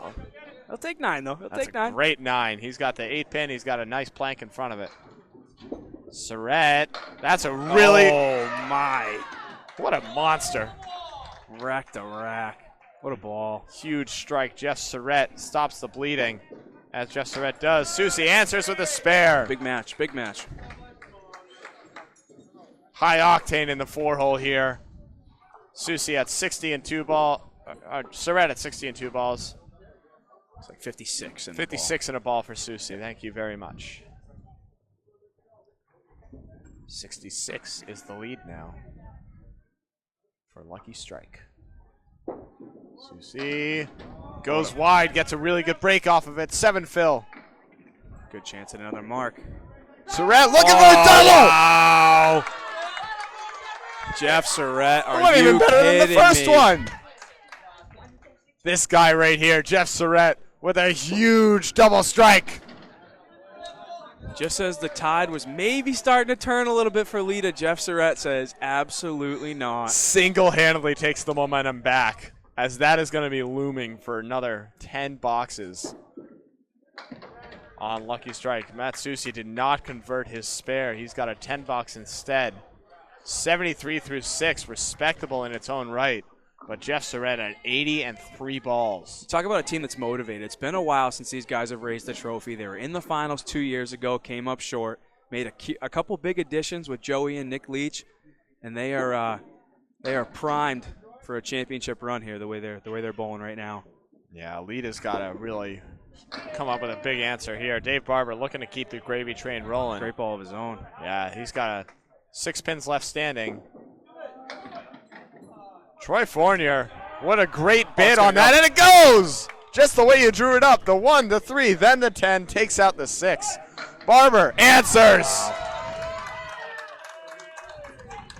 Slow developing strike for Troy, but it's an X on the board nonetheless. Spare, actually, for Troy. He ran down the horseman. So Barber made his in a little more explosive fashion. Great shot there from Dave, too. Fournier looked like a good ball. He's going to have a 5 fill instead. Dave Barber, a little light, goes Brooklyn's side with his backup ball. He's got an 8 drop, though.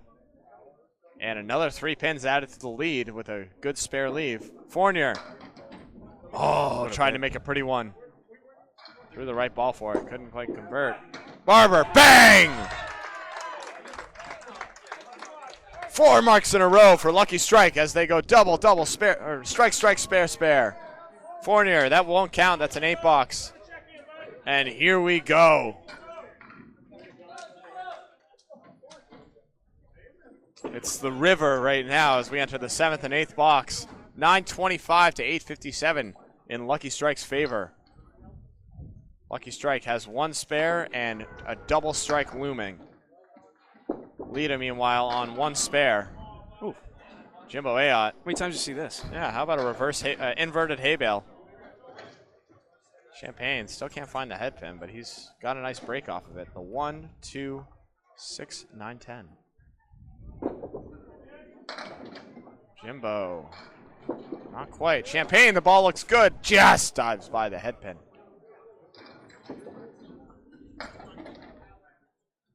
We got John Blais warming up on lane 1. He's got his sweatshirt off, too, so he's getting primed to come in. I imagine it's in this one spot for Jeff. Yeah, Leda's struggling to find answers right now. A couple of 9 boxes. Jimbo finally leaves a pin on the board. His first one since the 2nd box.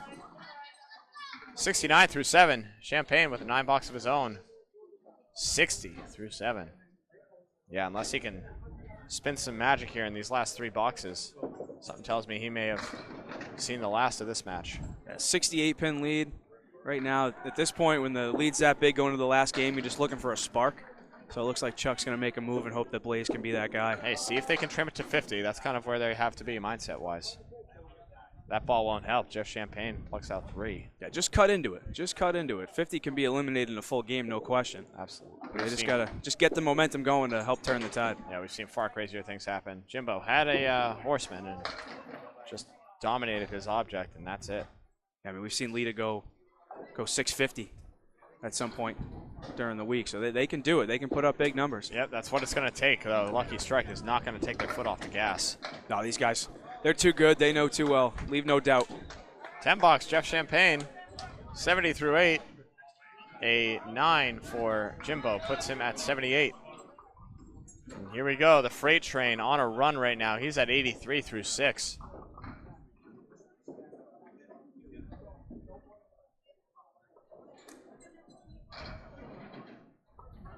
And that's with a missed 9 drop, too. Hasn't found the head pin these past few boxes. He's got the 1, 7, 9, 10. Skelly way off, wrong pocket. 5 pins left standing in a really tough configuration. This is a brutal leave. The 1, 3, 5, 8, 9. Bob Lee with an update. Aaron Fontaine with another 3 marks in his first 4. 30-pin lead now for Team USA. Wow. Over A+. A+, the sole Canadian team left in the championships.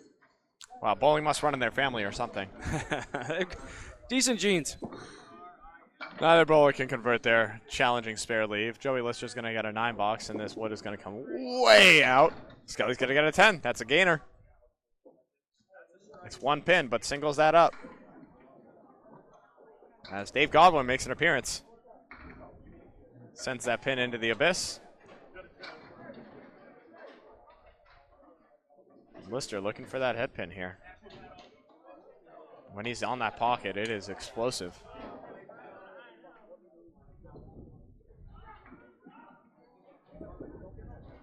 $33 out of the hand. Joey Lister misses the head pin again. He's got the horseman plus the 10. Skelly, oh, that's a good ball. 5 pin again. 9 down, 1 to go. Both bowlers have missed a 5 pin so far in this string alone. See if Skelly can shake that off and go get it. Lister makes a great bid on that, but it's a glancing blow on that pocket, I guess. 2 pins left standing. Skelly, bang! There it is. Skelly a little mocking right there himself, as we all do. We all kind of hate ourselves for playing this game. Wonderful, wonderful sport.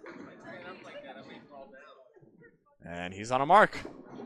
That'll cut into the lead as Joey Lister gets 10. How about a 102 through 8 for Joey Lister, though? Incredible. 76 in a ball for Steve Kelly. It's his first mark of this string.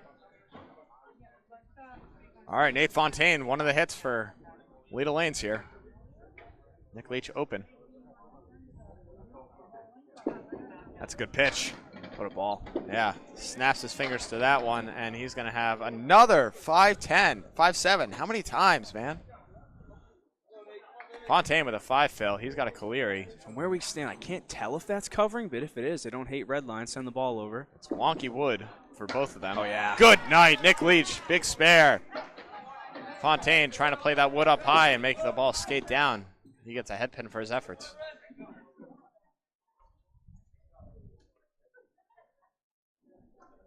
$29 pin lead for Team USA over A+ Accountant with 4 completed boxes. I can't read that. Second string, thank you. You get Paul's chicken scratch there? Chicken scratch is a very nice word for it. What a treat. 7 pins down for Fontaine there. Leach looking to load up. And now he's got himself a horseman plus 1.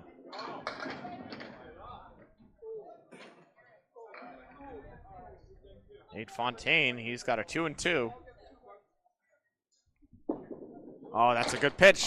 All head pin. Nothing else. Fontaine looking to make a cut. That breaking ball just not quite carrying at the end. It looks like it's way out, and it just comes right in tight. You're right. That's such a late break. It's crazy. He's going to go for 2 pins here and get 1. Couple of 8 boxes right there, which works out in Lucky Strike's favor as they have that commanding lead. Leda looking to make up ground, not stay afloat.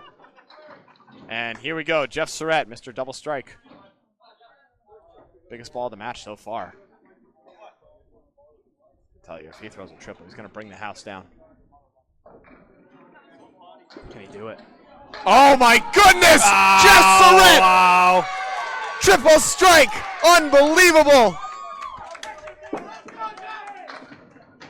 30 bucks for Jeff Surette on the biggest stage. And 3 hammers, too. Absolutely no doubt in any of those. That's ridiculous. Unbelievable. The same pitch 3 times. The super sub is at it again. Susie says, look, I got a spare. Yep, Susie Cheer for answers, me. but Cheer for me. sorry to say, a triple strike goes a little further than a spare. As Jeff Surette is looking to put this way out of reach.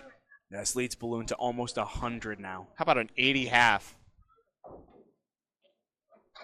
Finally finished off the 5th box. Why not 4?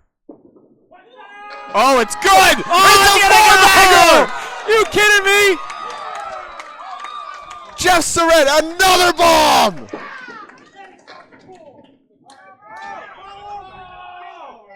This place is going Oh nuts. my goodness. Wow. Jeff Surette, what a show right now. He is 140 plus 2 through 8. Susie filled it with 9, but let's be honest, this is insane right now.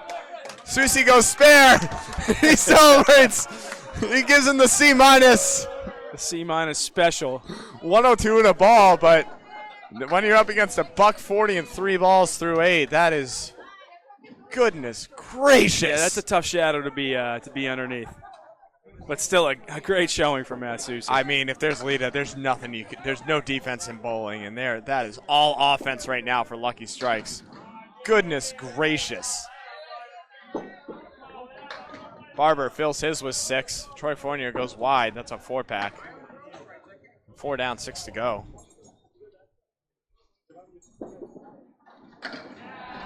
And that's a great spare. Lucky Strike trying to make the third string a formality right now on the back of Jeff Surette. The lead is 109. 106 now after that completed box.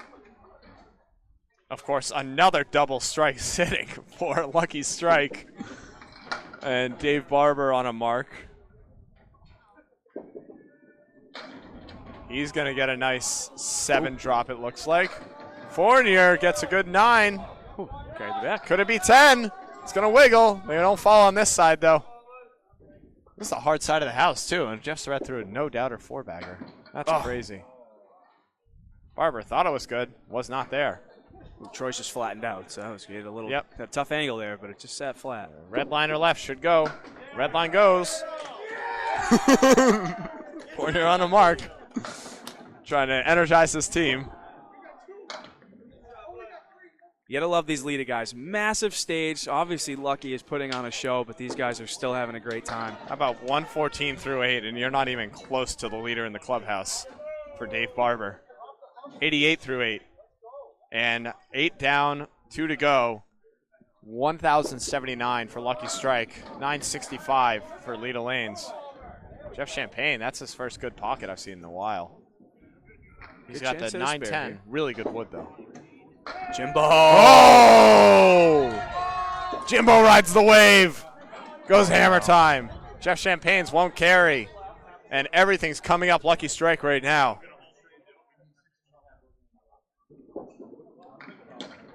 That's no good. That's a 9 box right there. Man, Leda can only sit back and watch while Lucky goes on a rampage. This second string is something special. They're already at 527 with 9 boxes to go and a lot of hits. This could get crazy here. Champagne. Another good head pin. Tough 2-2 split. Jimbo. Goes Brooklyn side this time for his ball. He's going to drop 9, almost a double. Champagne, that's a good pitch right there. Won't quite carry. Jimbo looking for a 20 box right here. Trying to make this wood work. Oh, no. Goes on the right side and it didn't quite carry. Spins off. It's a 9 fill for Jimbo Ayotte, though. How about 97 through 9? Tough 89 string for Champagne as Jimbo caps off his for a 107. Yeah, Jeff's going to finish with a 2-string total of 203. That probably will put an end to his days. We've had John Blais and Chuck Desrosiers both warming up, so safe to say a move is going to get made there.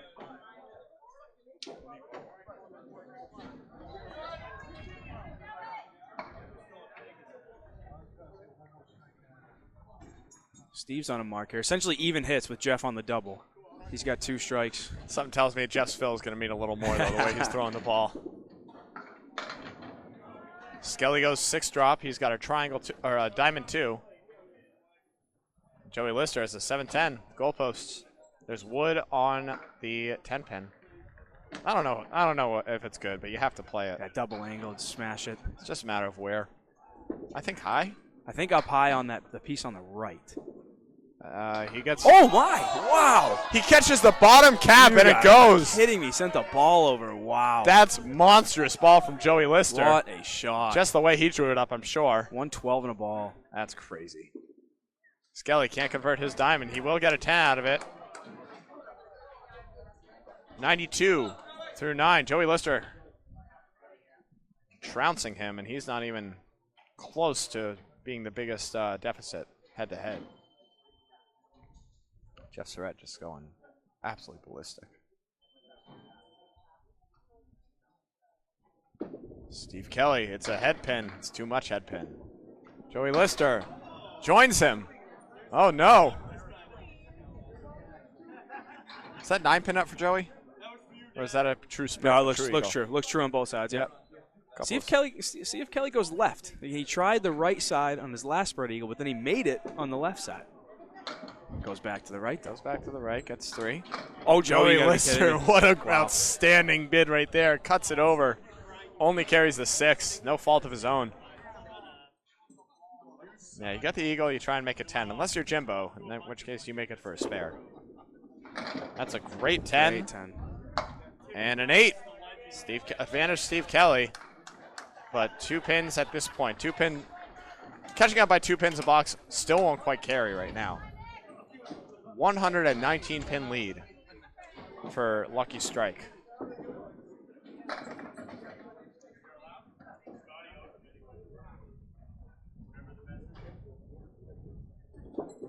Fontaine breaks into the pocket. He's going to drop 6, make it 7.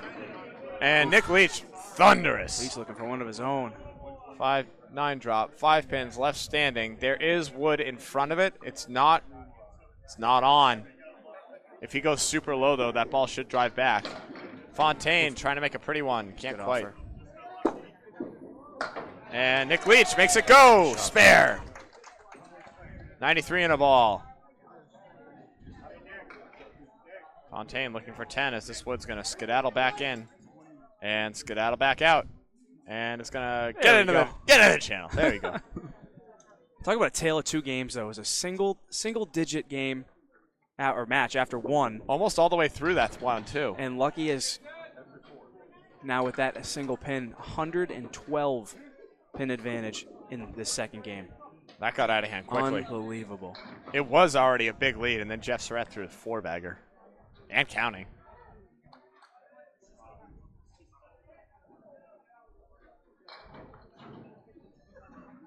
Fontaine only at 84 through 9. Might see a couple of subs for Leda as he goes spread eagle. Nick Leach way off the head pin. Doesn't want to spread eagle of his own. He'll collect 5 on his fill. 98 through 9. Nick almost made the spread eagle with that ball. Just a 2 pin. Yeah. Isn't it funny how often you see the inverse eagle and just be like, oh, I just made the eagle. That's cool. That's a great pitch from Nick, and it's going to go! Great shot, Nick Leach, for a spare. Tough leave right there. He breaks it in half. Fontaine. Oh, okay. Why not? Beautiful 10 from Fontaine there. He's only going to get a 94 for all of his efforts, though. I see a lot of red marks on the board there for him. 1, 2, 3, 4, 5, 6 reds for the man. Nick Leach, last ball of the second string for him. He'll collect 4. How about a 111? 112. Should be 112. There we go. We got to fix it. There you go. All right, here we go. Jeff Surette coming up on lane 5. He's got 4 strikes in a row, 140 plus 3 balls in the 8th. Remember, Susie's on a spare too, but let's be honest. It's a Surette this show is right a now. Surette show right now. No offense to our good friend Matt Susie. Jeff's got something special cooking right now. Oh, Susie drops 9. Big Phil. He said, where's my strike? Oh, man. Little heavy that time. He's only going to get 4 out of that ball.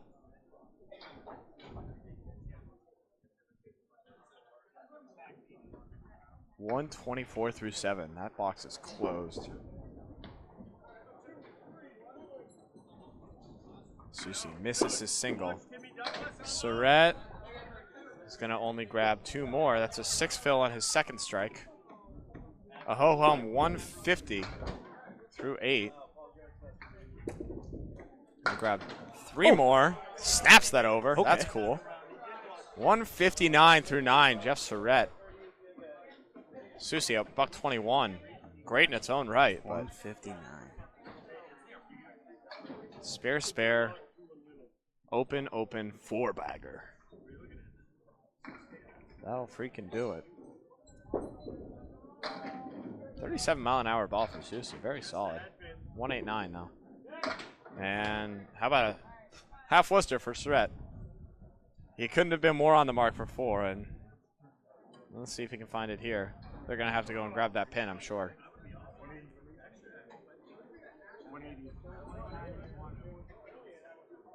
And they're going to send Old Man Matero down to go and get that. Hall of Famer, Old Man Matero. Sure I'll hear about that one later. Go. Good work, gets it out of there. As we sit right now, the lead is 122. Yeah, that's it's not insurmountable, but it's close. They need Lucky Strike to slow down and Leda to speed up in a big way. And that won't help right there. Susie misses his object. Surette trying to make a ridiculous spare. Oh my. He'll look at the 4-5 instead for an outball.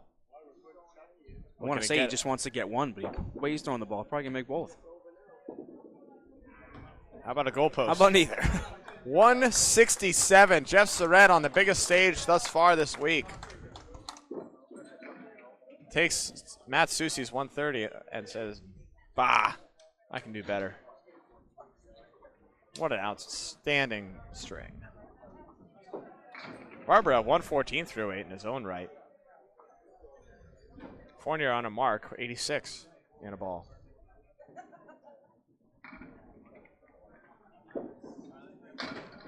And that's a good way to fill it right there. Tough leave, though. Oh, Yucky. my goodness.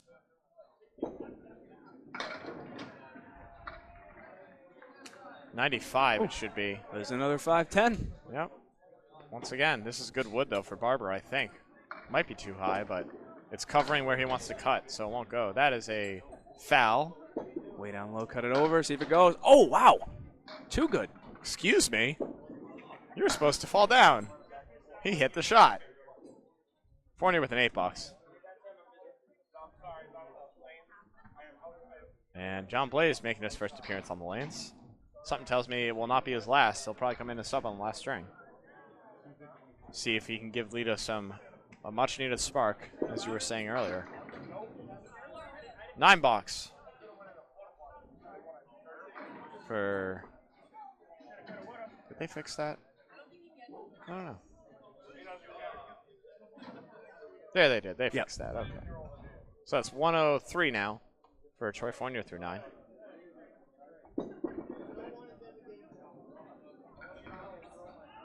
One box left in the second string of the quarterfinal matchup between Leda Lanes and Lucky Strike. Winner moves on to face which one? Do we know? They'll face Fenway Academy. They're facing Fenway? Fenway Academy's on the side, yep. Alrighty. Barber. He's going to drop 6. There has been a lead change. A+ has taken a 2-pin lead. Wow. Late in the second string over Team USA. Wow. Go over and tune that. They also have 3 hits on the board, so they just took a 2-pin lead. A+ making a big run. That's over on Candlepin Bowling Network as well, on our sister stream with Greg Gouillart and Paul Grant. We're going to finish out this second string. Leda Lanes went 528, but Lucky Strike went 641. The totals are now 1203 to 1083, a 120-pin lead advantage for Lucky Strike as we move into the last one. Unbelievable. Jordan, do you see a path for Leda Lanes here? I mean, there is one. How likely that path is to kind of come to fruition is another conversation to be had. Like you said, you're asking Lucky to really slow down, and then you need Leda to go and have punches and bunches, if you will. So this is a tall task, but you can only do it one trip at a time. So each guy come up, put up a mark or two, just keep chipping away, keep adding pins on. It's all you can do. Yep. Let the rest take care of itself. Like you said, there's no defense in this game, so you just got to put up as much offense as you can and see what happens. They're going to need a 660 at least, I think, to give themselves even a chance. Yeah, I mean, they're going to do something special. There's no doubt about it. And here we go. Big lineup changes here. Troy Fournier now bowling out of the leadoff spot. John Blais coming in in the 3-hole. And Scooter, is that in the 4? Yeah, I'll be honest, I don't know who that is. Scooter? Bob Lee fill us in as Jimbo Ayotte continues his tirade on the head pin, drops 9. And that's Chuck in the 5th spot. Am I reading that right? Looks like Chuck. Desrosiers making his appearance. Jimbo barely gets it. Gets it nonetheless. Fournier. Well, he had a talent eagle, and he took out the, what's that, the 2, 3, 4, 6? Oh, yeah. Clean. Sure. Why not? Oh, wow, what a shot. That's a really good 10 from Troy right there. 3 outstanding balls there.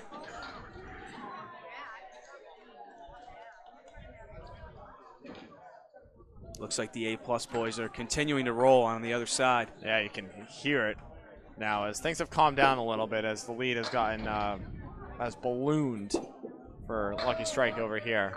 People are going to watch the slightly more close match down there. And Still- no offense to Team USA at all. I mean, they've had a fantastic week. I think A-plus against Academy is the match that everybody wants to see. Our last two champions. Seeing them slug it out on the right side. Yeah, Jimbo goes 2 in a row, so he got 26 in a ball now. That could be an all-time matchup. Plus up 1 late in the 3rd, 3 marks to 1 in their favor up 1. That's only 1. Plus up 1. In the second. Late in the 2nd. Yep. Out of 4 marks. A plus up 1 with 3 marks late in the second now, as that match is tight as can be. Fournier went 18 through 2, and Matt Susi finds himself in the 2-hole now, as I don't think there's a single person in the same spot as they were in the first 2. A couple Leda Lanes regulars bowling side by side here. Joey and Susie. Good friends. Yeah, Lister throws a great pocket rocket, and here we go, another 5-7. How many times, man? Seuss is going to have the most frontward side saddle triangle here, the 1-2-5. Lister. Okay, looks like Scooter is Steve Kelly from Bob going over and talking to Oh, the Leda Lanes guys. I don't know where that nickname came from between the start of the game and now, but We'll have to ask him later. We'll get you those stats later. see if we can get a backstory there. And Joey's going to pin out for a 10. Susie missed his.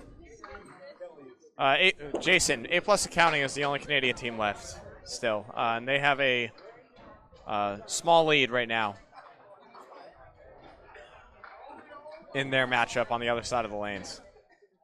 No Canadian teams over here. We're all U.S. over here. Fenway Academy is a U.S. team, right? Yes, they are. Okay, thank you. Last year's runner-up. There we go. Speaking of an all-time match, last year them against A-plus. Came down to the Unbelievable. last ball. Can be found on Candlepin Bowling Network on YouTube. An instant classic that did come down to the last ball. Joey Lister, I like this wood. Let's see if he can spin it. Nope, misses object. This is Candlepin Bowling Network live from Leda Lanes, Nashua, New Hampshire. Duncan, MacDougall, and Jordan Britton on the call. Matt Susi making spares. Bob Lee on the sticks. Kevin Burns on the stats. Everything going Lucky Strike's way right now. Joey Lister with an 8, 18 through 2. Susi at 19. And the ball. John Blais making his debut on this Saturday. And he's going to have to face a 9-drop from Nick Leach. He's going to find a nice head pin, a little light. He's got a check mark 2. Check mark 3, apologies. John Blais, another Western Mass guy. Bowls in the Exeter once a month team league.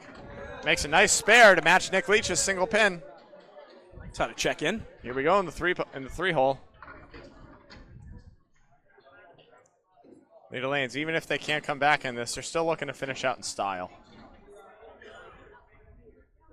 I think they'd feel better putting up a 620 even if it didn't lead to anything. 100%. And Nick Leach is going to go strike spare. Good 20 bucks. What a trip for Nick Leach. 30 and 2 balls. John Blais collects 5 on his fill. Still do some housekeeping. You know, with 10 bowlers on the lane, there's a lot of balls to keep track of up there. Blais has the horseman with the 8-pin as the sleeper. And the ball just scoots by. Wood comes up, not quite enough gumption.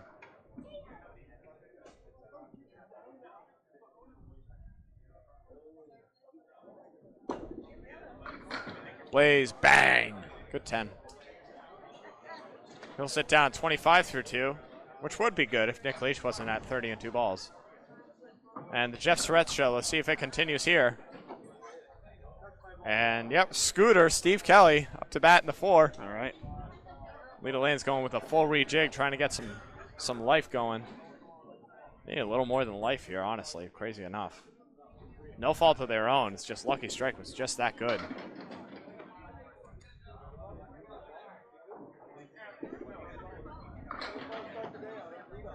I've heard it from a lot of good people. It's tough to bowl against a good shot, and Lucky Strike put together a whole bunch of them. Ooh, last string. Jeff Surette almost put together another nice one. Use of the weekly averages, opposed to the season averages. Shot for Steve. Skelly goes spare, Surette goes 10. Steve Kelly, 108 average this string. 8 completed boxes over on the other side in the second string. A+ is up by 6 over Team USA. How many hits do they have? Do they have any? Two hits apiece, so it's a relatively true 6-pin lead for A+, as it's getting tight going into the end. That one did the opposite of what we did, where we started close and then got blown out. They started kind of a little. It was what, a little 30 lopsided. for USA? Yeah, something like that. And A+ has made it all up and counting. Jeff Surette takes the heart out. Definitely another one of those teams, no lead is ever safe. Does not matter what the number is. I think every team at this rate. Until it's more than 30 in the last box, it is never Skelly. over with A+. Hey, look, he broke up the 5-10. First time we've seen that. 10 pin left. That's an 8 fill for Steve Kelly. Jeff Surette. Yeah, of course he almost makes the eagle. Why not? Still 3 pins left. See a lot of pins down on the other lanes. Someone did something good. Outlaw Riders are Canadian, but they are no longer in the tournament. So they got beaten by, who did they get beaten by? Lucky. By Lucky right here. last Yep. night, yep. That must have been a heck of a match last night. That was a battle. We had a couple battles on this side. Again, Massholes and Maria Subs came down to the last trip. So it was a great, great battle on both matches on this side last night. Yeah, both teams definitely deserve to be here at this point. Put together really outstanding things. I know Lidl started out undefeated through their first 4 matches. Yeah, they went 32-0. Unbelievable start. Yeah, crazy, crazy, crazy.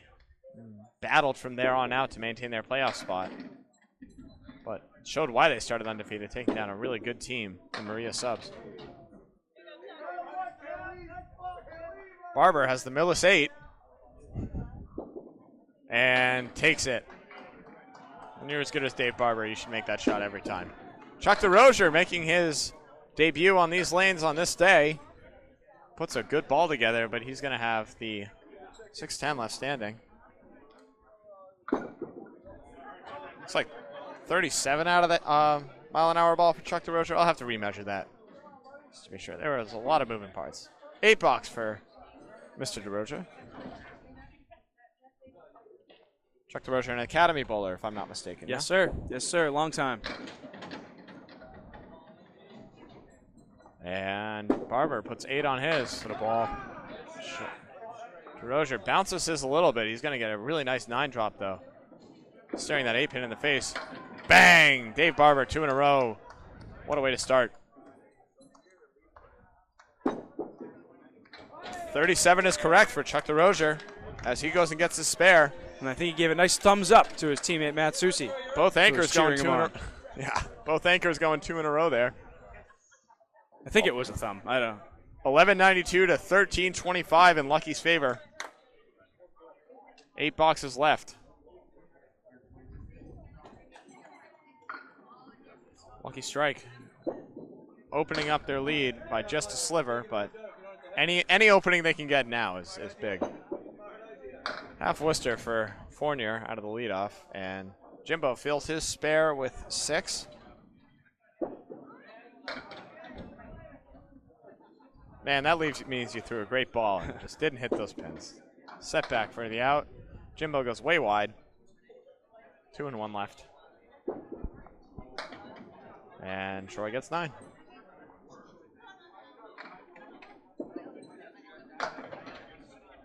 Who's going to take it? Is Jimbo going to get 10? Oh. No, almost. Straight out. Thank you to the 65 viewers joining us right now. This is Candlepin Bowling Network at Leda Lanes, Nashua, New Hampshire. Duncan MacDougall and Jordan Britton on the call. Bob Lee on the sticks. Kevin Burns on the stats. That's not how Candlepin's supposed to sound. It's going to break up for Troy a little bit, though. He's looked like an eagle. It's going to be a 3-1 with the 10 pin over on the right side. Split him? He did split him. Come on, wow. Of course, the 7 pin doesn't go out of all those. Sure. Why not? Jimbo's got a weird 4-1, and that's a ridiculous ball. Makes it go like 1. He's got a goofy smile up there. I would too after throwing that pitch. Troy gets 10. 37 through 4 for Troy Fournier. Jimbo at 51 and a hit. Him and Nick Leach putting on a show early. Well, Barber's doing the same, actually. He's on 2 in a row. Lucky's just not stopping. The lead sits at 139. Continue to grow. That's tough. If anyone threw a 139 string, they'd be happy. If the lead is 139, you're even happier. Great ball from Susie. He's bowled well since coming in to start the second game. Yeah, he took about 2 boxes to find his mark, and now he's been all over it, just wrecking that pocket. Tough 2-1 split, but he's got some wood on the deck to make him go. Joey Lister has a baby 3-1. The 2-4-7-9. See if he goes right at the 4 pin here. He redlines it and only gets the 4. He says, "What the heck?" Joey Lister says, "What the heck, too?" Both of them thought they hit it. Neither of them went.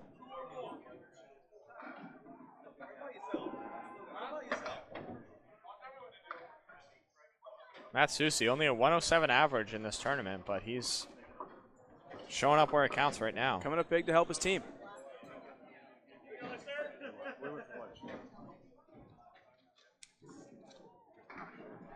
I'm okay, thank you. Susie with a ball. Boom, baby. Ooh. Lister held on to that one. Looks at his hand saying, "You betrayed me. What the heck?" Shakes his head.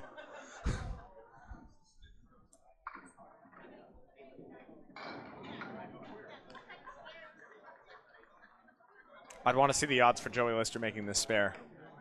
It might be pretty good money. The way Lucky's going right now, I like the odds. Oh, man. Oh, man. What a pitch. Can't quite carry the king. The kingpin as it does. Oh, Matt Susi throws his ball at the wood and says maybe it'll go. It did not. Joey gets his 10. Worked hard for that 10 box right there. 38. No marks for Joey Lister through 4. Matt Susi at 43. John Blais open. Nick Leach on a strike.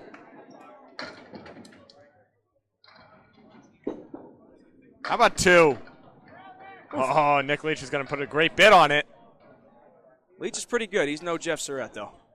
We can't all be Jeff Surette. Don't we wish we could? Anyone, yeah. John Blais is going to need a nice out here. He's got 3 pins left standing. Nick Leach looking for another spare. Won't go. 9 fills. Respectable, though. He's at 39 through 2.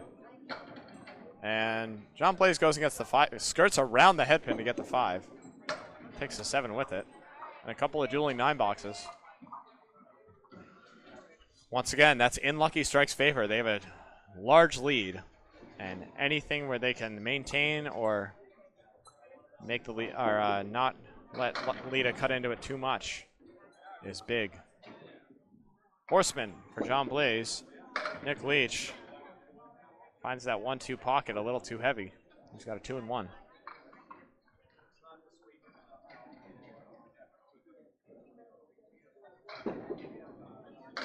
Blais gets it. Nice shot down Great the line. spare. Leach tries to send it off the wall. Tough lead of pins. Showing their face right there as this one's going to come up and need to be fetched.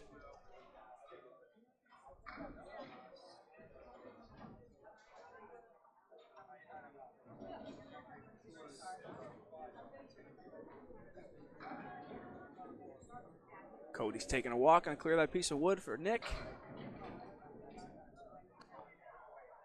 Looks like it's moving, but he's gonna grab it. Leach. Oh. 9 box, or 8 box, apologies. Make Cody do all that work for nothing. How rude. 1398 to 1254 in Lucky Strike's favor, running away with it in this third. There goes to 2-3. Sure, why not? Shoot it, come on. It'll be fun. Mike Poulin in the wings. One of you would like to sit down for a second? Or the next match. For color. Oh. Right now. For an interview. I'm gonna talk to Micah real quick, so yeah, I'll sit down.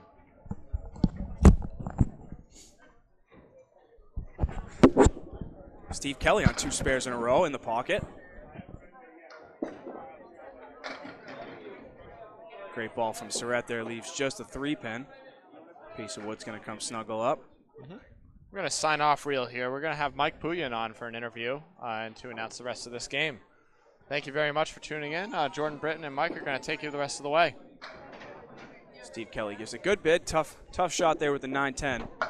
Jeff cashes in, makes his spare. Thank you very much for doing that. He's 30 and a ball through 3. Steve Kelly looking to check 10. He will. Jordan's going to interview. There you go. Go right up to the wall. Morning. I'll come down to you. Good morning, Steve. How are you? Good. It's Mike. Mike. I thought I heard Steve. I'm sorry. And my son's Steve. A lot of noise coming in. That's why. No worries. I've been called worse. So if you want to start, introduce yourself to the stream, to our viewers here. I'm Mike Poulin. Been bowling in a world tournament for a long time, and it's a really exciting time. We'd rather be in it than spectating in it, but it is what it is. That's right. I was very impressed with Jeff Surette's 4 strikes in a row. That was amazing. Unbelievable. What a treat. What a treat. One of the best in the game. So when you bowled, how long did you bowl for? When did you start? When did you finish? I started when I was 2 years old, and I retired about, I'm 69, retired about 10 years ago. Wow. But I'm still bowling again, but nowhere near the caliber I was. Regular league bowling, yeah? Yep. What was the heyday for you? As average-wise? Yeah, give us it all. Give us it all. 125, I usually say most of the time. In Park Place Lanes, we get in the 130 range because it was quicker house. A little faster, yep. But we had a world championship in 1991. We had a lot of New Hampshire state titles. It's fine. I'm going to be Gary Duff is my mentor, and he's going to nominate me for the Hall of Fame next time around. That's awesome. Congratulations. Thank you. That's great news. I'm not in yet, but at least I'll be nominated. Hey, so I got a shot. That's something in itself right there. So yeah, that's true. But, both these teams have been having a great week. It's too bad one of them has to lose. That's right. Yeah, this time of the week, it's tough to see somebody go down. Yeah, when you see a ball like that, that's just a tired arm. Long week. Yeah. Long week. Yeah. He's much better than that. It takes its toll. He finds a hole. Of course, the last thing he wants to do is do that on television. Yeah, that hole starts to get a little bit bigger. You find it a second time, and then it's on that third ball. That's a big target. See if he can get out with a bunch here. Get over. Good ball. That's what's working. He's going to get, looks like 9. Come on. Just 8. All right, him and Dave, will both take 8s. So Chuck's going to sit at 26 through 3. Dave Barber at 43. So we currently sit finishing our 4th box here in the third game. Lucky Strike is going to be up almost 140. That's the live stream. This is the recording. Okay. We got to get the mic in front of both of you. Gotcha. Oh. So Chuck off to the left. He leaves the 1 and the 3. Dave with the half Worcester left. Nice Chuck shot. drives it home. Good way to come back after that tough lemon drop. Spare in the 4th there for Chuck. Leda Lanes will take 2 marks into the 5th. Got it. Nice shot. Nice shot there. Nice shot. For 10 there. Good pins there for Dave Barber. So as we near the halfway point of game number 3, we have Lucky Strike at 1447 and Leda Lanes at 1299. So our lead is 148 pins for Leda. For Lucky Strike. Dave Barber bowled on my world team one year. It's a pretty good guy to have on your team, I'll tell you that. Yeah. Fantastic. You said you had one world title? Yes. Who was on that team? Where was it out of? It was we're out of Londonderry Bowl, which is closed now. Tim Lipke was our captain, our best bowler on the team. Then you had Steve Vadney, Billy Gover, Brian Uphold, John Thomas, and myself. Nice. That's awesome. That's awesome. Nice shot. Nice shot. Couple nice spares there. He makes the high-low jack. Had a little wood for helper, but good spare there in the 5th for Nate, replacing Troy. The assholes need to do something like a double strike or something just to get Lucky Strike thinking. Yep. Like it's a big deficit. Yeah, that's what we were saying right before where Jeff threw the 4-bagger. We were saying that Leda Lanes need to do something similar like that, and Jeff said, "I'll do it myself," and that was where the match really started to get out of hand. You need something big like that to turn the tide. Try a Nice left sent it over. What a beautiful shot there from Jimbo Ayotte. Pretty shooter. Slides that wood right over. Makes it 6-7-10. Nate takes just 1. He had 6 on his fill. 53 through 5 for him and Troy combined. Oops. He will get by and take just 7, so that puts him at 60 through 6. Again, his score is going to be combined with Troy Fournier's first 4 boxes. So our Leda Lanes home bowlers here are going to step up. Joey Lister on lane 6 sits at 38 through 4. Matt Susi 43 through 4. Both bowlers are open. Joey's off to the right. Yeah, a lot of that all week. And these pins here are tough. You don't get a lot of quarter pins. We have an update from the other side of the house. A+ is holding on to a 16-pin lead. 16 through now? 2 now. Aaron Fontaine with a 129. There was a 130 out of Frenchie from A+. We got a sole Canadian team left. I'm not sure which one Frenchie is. got a 400 watch for Aaron Fontaine. Gonna need another big one if he's gonna cut into that deficit from A+. They're a great team too. A+, our defending champion. And the winner of that side, again, is going to face 2022 champion, Academy Lanes. Again, the winner of this side will face Fenway Academy, last year's runner-up. No, the cream's coming to the top. That's right. Last year's top 2 teams found themselves in the Final 4. And both matches going on now, looking to take them on in the semifinals.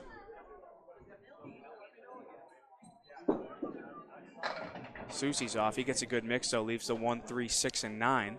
Joey Lister looking at the clear, you're right. He throws a real heavy ball. Sure does. Nice shot. Oh, what a bid. Can't carry the 6. Tough shot. Susi looking to run the line, see if he can't carry the 9. Goes outside, but gets by.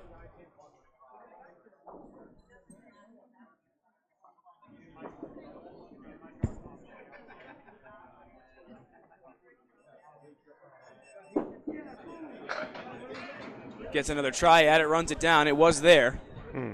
Played inside that 1-3 pocket. Matt Susi sitting at 62 through 6. Joey Lister 53. Again, our lead now is 158 pins in favor of Lucky Strike. We are at the halfway point in our last game here with this box with John and Nick. Both bowlers are off. Nick looking at the 1, 4, and 7. Looks like Blais does have a 6-pack. Took out the right side. Nick finds the hole. John on the 2-pin gets everything but the front one. Nick takes 2 for a 9. John faces the head pin for a 10. When you have a big lead like Lucky Strike has, it really takes a lot of, it saves you so much energy. You don't have to really get into it. Yep. You just kind of have to coast to the end. Do you worry, though, that coasting maybe could carry over into that next match? Is that the only danger of that kind of a thing? Yeah. Oh, Blais throws a hammer. No, that would worry me. And they start stringing those together. That lead They is going to start to those shrink. together, change it around. But they're running out of boxes. Oh, just buy it. Just buy it. It's kind of like that the rest versus rust conversation too that happens with these teams that get the bye.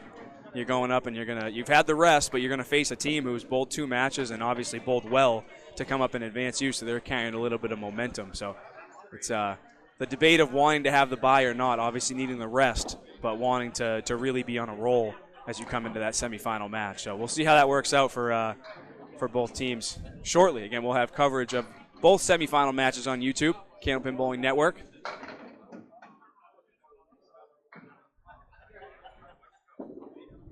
Steve Kelly in the pocket. What a ball. Does take the 4-pin, but it fell the wrong way. So just a 9 drop there.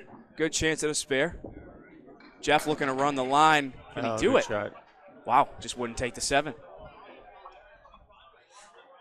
Steve looking to cash in. Does have a piece that might be touching. It is. Good job. Slides it over. Spare in the 5th for Steve Kelly. He's 65 in a ball. Nice half there for Steve. As Jeff Surette will take 9. Again, past the halfway point in this final game. Totals 15-27 for Lucky Strike, 13-75 for Leda Lanes. So they have some work to do, and there's not a lot of time to do it. Especially when Jeff's throwing a ball like that. Drops 9, looking at just a 6-pin. Steve looking to load up his spare. He's going to take 7. Tough leave there. It looks like the 4-6-10. Does have a piece of wood. I don't know how much that's going to help him. He's going to try to snap that wood around. Get it dancing. Jeff gets by the 6-pin. See what Steve can do. This would be a heck of a shot. Catches the tip. Oh, he did send it over, but didn't carry the 10, and it was a little too low. But a 72 half for Steve Kelly.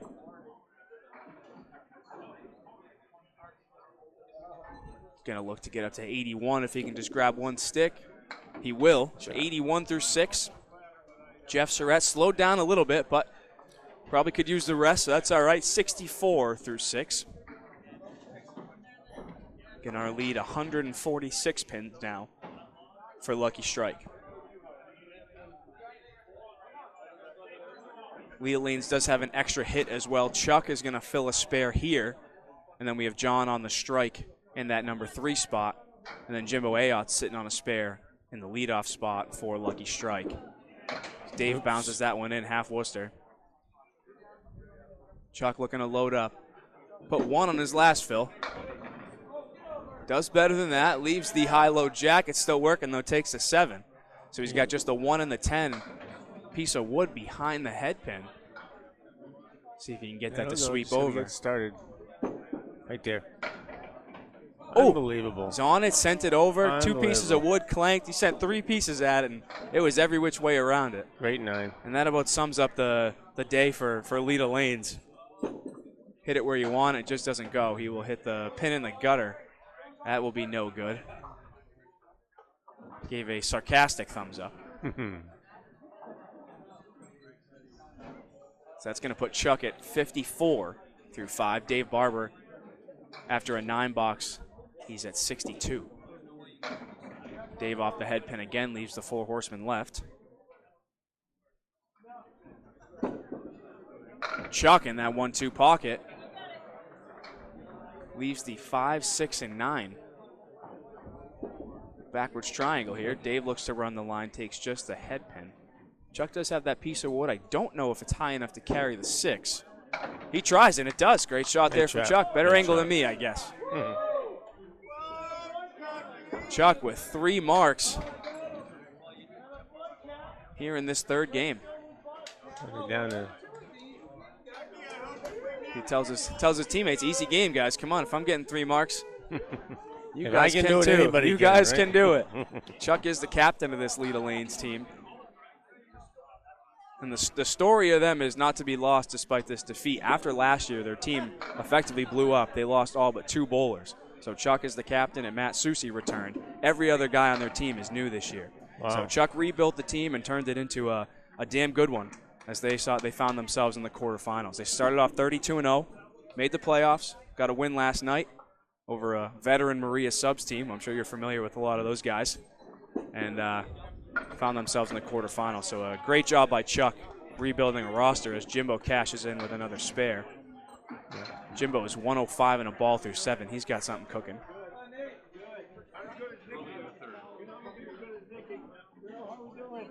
We hold the world record with Craig Holbrook and Bob Whitcomb for the highest 5 strings ever thrown in the Hampshire States. Is that right? Yeah. Wow.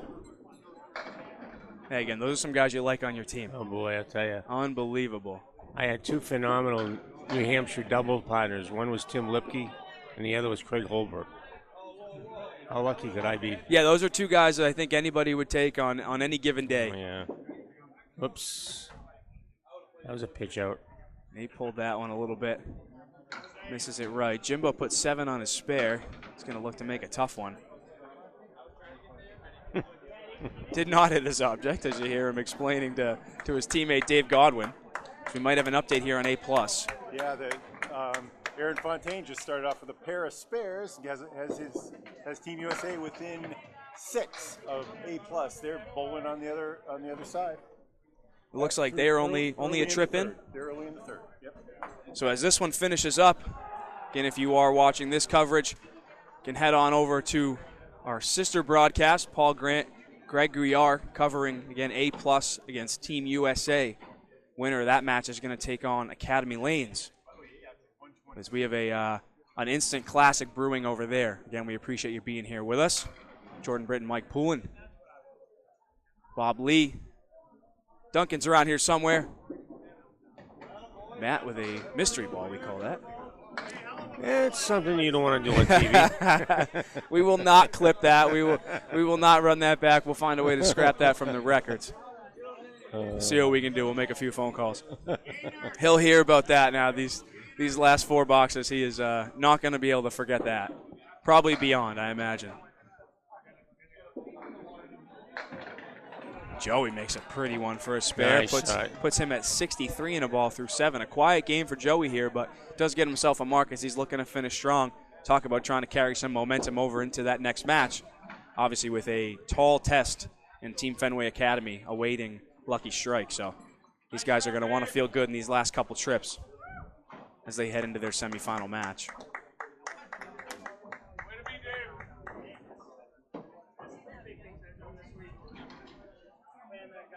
Back in the day, we'd be saying, good job, Ralph. Ralph Stewart. Was he the designated wood fetcher? Yeah, for Channel 5. He was the lob line judge. Okay. That's when they call lobs. They don't really call them anymore. Yeah, I don't think we don't have the manpower to have somebody sit there as much as we wish we did sometimes. You really could if you really wanted to, because in the playoffs you could. You could have a lob line judge there, right. And a lob line judge there. But they really don't. They don't really enforce it.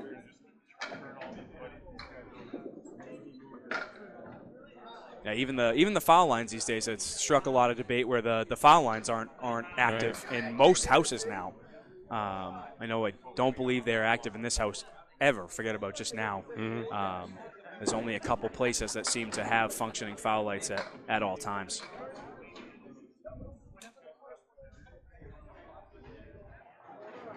So Matt Susi will take a 9. That puts him at 79 through 8. Joey Lister sits at 77. Our team totals here, Lucky Strike 16-14, and Leda Lanes sitting at 14-54.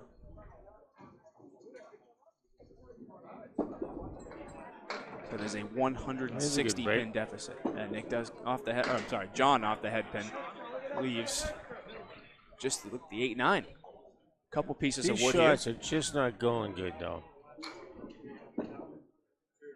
That one did. Good shot. John sends that wood back. Pretty shot there. Spare in the 7th. John Blais sits at 88 in a ball. That was a spare on strike. Nick with a pretty 10. Shot. Like to throw that ball again here in the 8th now. He's 87 through 7.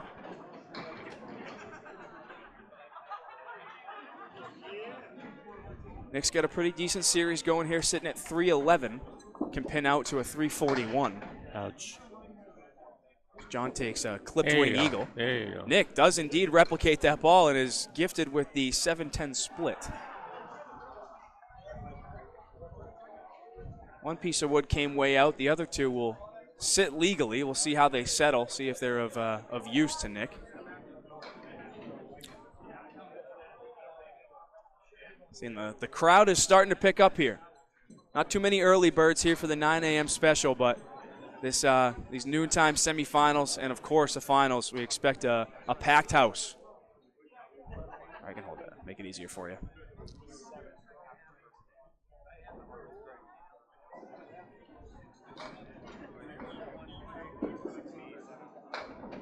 John Blais gives the spread eagle +1 a good bid. Very good shot. Sent that 3-pin just behind the 8, though. Push. Nice shot. Nick, wow, great shot. Makes a 7-10 split. Spare in the 8th, 97 in a ball. Nice out. John, good 9 there. You get the spread eagle +1. He's telling yourself you can get 8, 9, or 10 here, and we'll take it. Gets himself a good 9.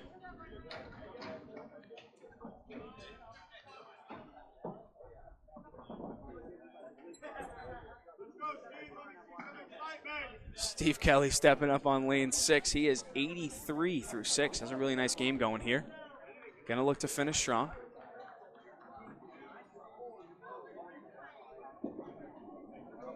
Oh, just slid left. Kelly's off, but not a bad break. Right in Leaves the the 4 pocket. horsemen. Right Jeff in Surette, the there it is. pocket. Hammer time. Jeff Surette strike in the 7th.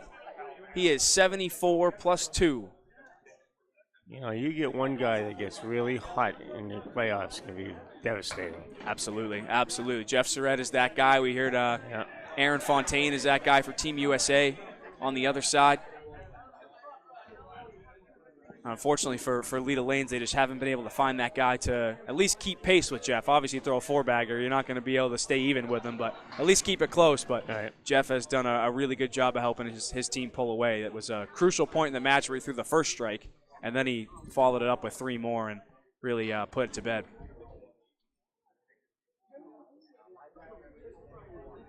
Steve was open. He's sitting at 90 through 7, looking to get back on the head pin.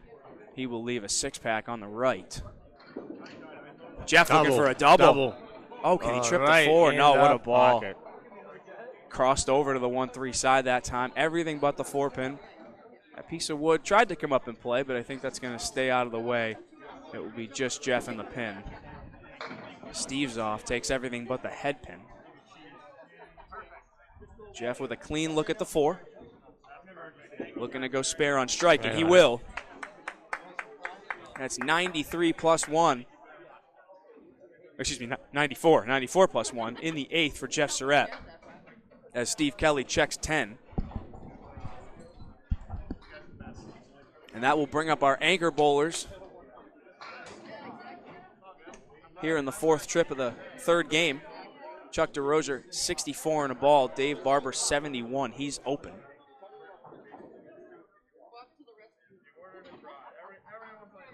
All other bowlers for Leda are open.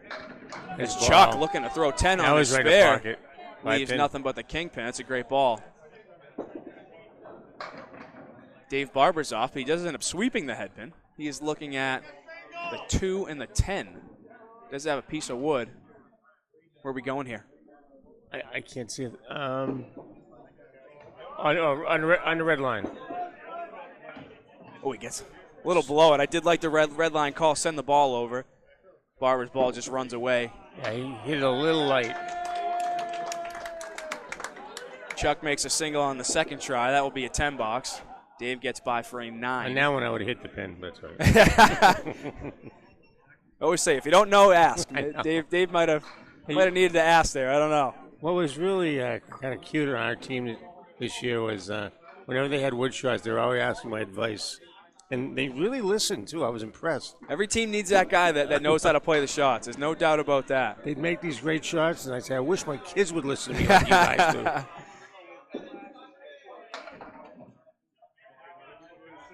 I learned how to play wood from Bobby Francor and Gary Duffett. They taught me a lot about the game. So understated, knowing how to play these tough shots. It makes such a difference. As Chuck makes a single pin for a spare. We were bowling Maria subs, and Jimmy Powers is the captain, and I had some crazy shot, and I missed it. And he says, "Poulin, you'd be good if you went to wood school." Get over. There you go. Dave carries an extra for a 9, puts him at 88. Chuck DeRosier sitting at 93 in a ball. It's a great last game for him. So as we head around the final turn, we're headed for home here. Lucky Strike, it is well in control here, 1682 to 1534.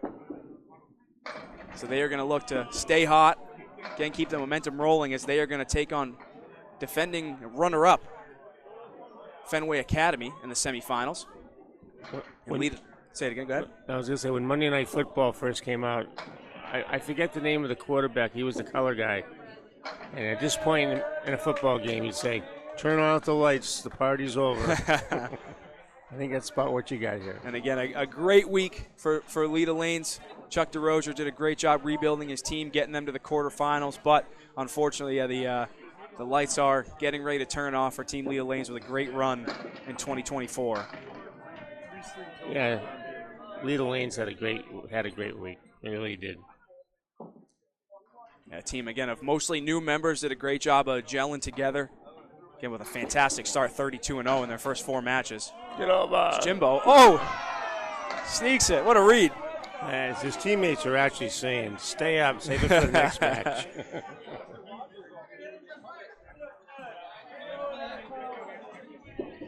Everybody's giving him a little. Obviously, everybody knows this match is well in hand, so they can give him a little razzing on the way out. But Jimbo with that mark. Now, an advantage going into the next match. Lucky Strike really didn't have to put up a lot of energy after the game and a half. Yeah, they were. Whatever happens on the other side is close one way or the other. A lot of energy is being spent on the other side. Jimbo, after stealing that mark in the 10th, is gifted with a spread eagle on the headpin hit. We call that justice. So he will take a 4-fill for a 153 game. Fantastic finish. That's going to complete his day at a 365 triple. Great series there for Jimbo Ayotte. Wow. Again, I expected to see him in the leadoff spot in the semifinal match against Fenway Academy. 8 marks. 8 marks there from Bob Lee in that final game for Jimbo Ayotte. Fantastic. And I believe That's what you call the cream coming to the top. Looks like only 1 pin left on the plate that entire game for Jimbo, as he took a 9-box in the 3rd. Other than that, he was perfect. What does Jeff have after 2 games? Jeff looks like... What does Jeff have after 2 games? He came in as a sub, remember? So he did. So I didn't know that. He subbed. Oh, yeah. He did not bowl the first game. Whoa. Yeah, came off the bench. 381 with the first 4 boxes. Wow. Yeah, so he came in the 6th box, put up something around 80 in those 6 boxes after a tough first 4. That's what you call super sub. From Chris Boisvert. Yeah, well, that's exactly what we were calling him, and he earned every bit of this 400. Yeah, fantastic. That's exactly what you want a sub to do, too. That will spark your team incredibly. Said before, Jeff Surette definitely, in the conversation of some of the best bowlers of all time. Absolutely. Not a bad guy to come off your bench. No. And if he's on a bench, that just will show you how strong they are. Yeah, it really says something about how special this Lucky Strike team is. Even so, you look at the rest of their bench, and while they're injured, John Boudreau, Dave Godwin, Hall of Famer Tim Matero. That's 3 unbelievable arms that are available on the bench for this Lucky Strike team. I saw Chris Boisvert didn't bowl either. Is he hurt? No. Nope. Godwin and John Boudreau both dealing with injuries, and then Boisvert started the first game, and then Jeff came in for him in the 5th. Yeah, so he got off to a rough start. It looked like, I believe it was in the 3rd box, he threw his first ball. I don't know if he stuck, but it looks like he looked like he might have twisted his knee, and then he bowled another box, and Jeff was ready to come in for him after that point. So we haven't gotten any kind of an update on Chris, but we will see if he's available in that semifinal match. I can't imagine Jeff Surette's in any consideration to come out anytime soon. Yeah, there'd be a mutiny. So Sushi started by me. Yeah, and easily fall. I think a lot of people would be on that train as well. So. Matt Susi finishes with a 97. He only had 2 games bowled, so we don't have a true series number for him. But I see 317 in his spot. A+ still holding on to a 25-pin lead at the end of the 4th in the 3rd string, so another 24. Nick Leach on a fill, takes just 2. John Blais tries to match him on the opposite side.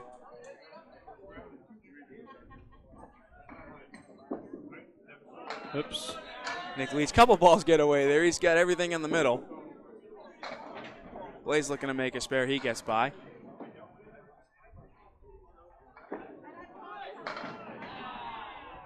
Nick Leach says, easy game. There it is. I found it.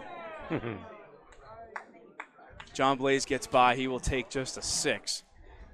That's going to put him at 106 through 9. Nick Leach sitting at 109. Both these bowlers have a good game going. Looking to put one on the end, get themselves in the 20s. Leach in the pocket. Great ball. Can he wreck a rack? Everything but the 10-pin. Gave it a wiggle. Couple pieces of wood there. Looks like 3, actually, now that I get a better angle. So just looking to drive that home. He certainly will. I could have made that one. John Blais looking at the 4, 5, 7, and 8. Just plucks 1. So he's going to look to get 2.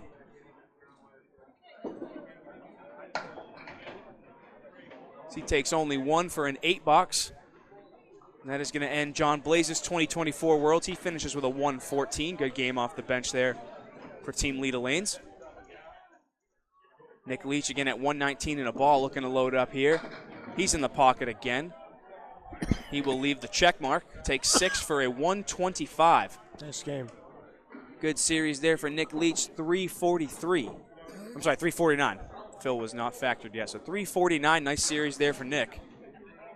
Again, I expect to see him in the lineup as well against Fenway Academy. Can't imagine at this point any changes are going to be coming for Lucky Strike. I think if Jeff gets 19, we'll give him the 400, even though. I think that's fair. He earned it. He earned it. Again, he came in under par, if you will, since the spot he was filling was under 40 through 4, and he found a way to get that score to 400 for 3 games. So fantastic bowling. That's the now it's him. He's almost in Mark territory here if he can't get out with a bunch of pins. He went spread eagle and then plucked just a 2-pin. So he's going to need a few here to avoid needing to mark. Again, not a true 400 if we're playing technicalities, but by every measure he deserves it. So we're going to give him credit for what it's worth.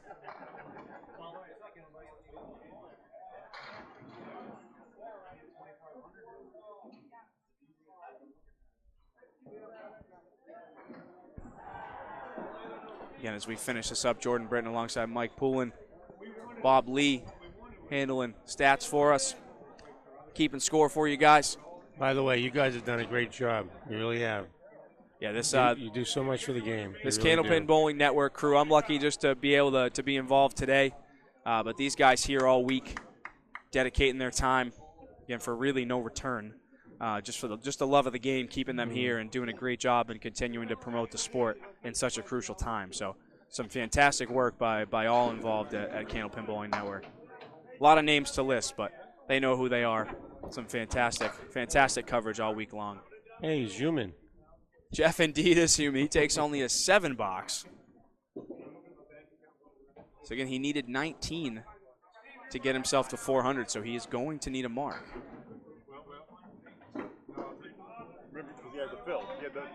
Oh, he was on a fill. I'm sorry, I missed that he was on it there with the spread eagle. So only an 8 for a combined 400. We'll give Chris a sliver of the credit there. Oh, and no. another eagle variation. Has that piece of wood covering the 2 and the 4.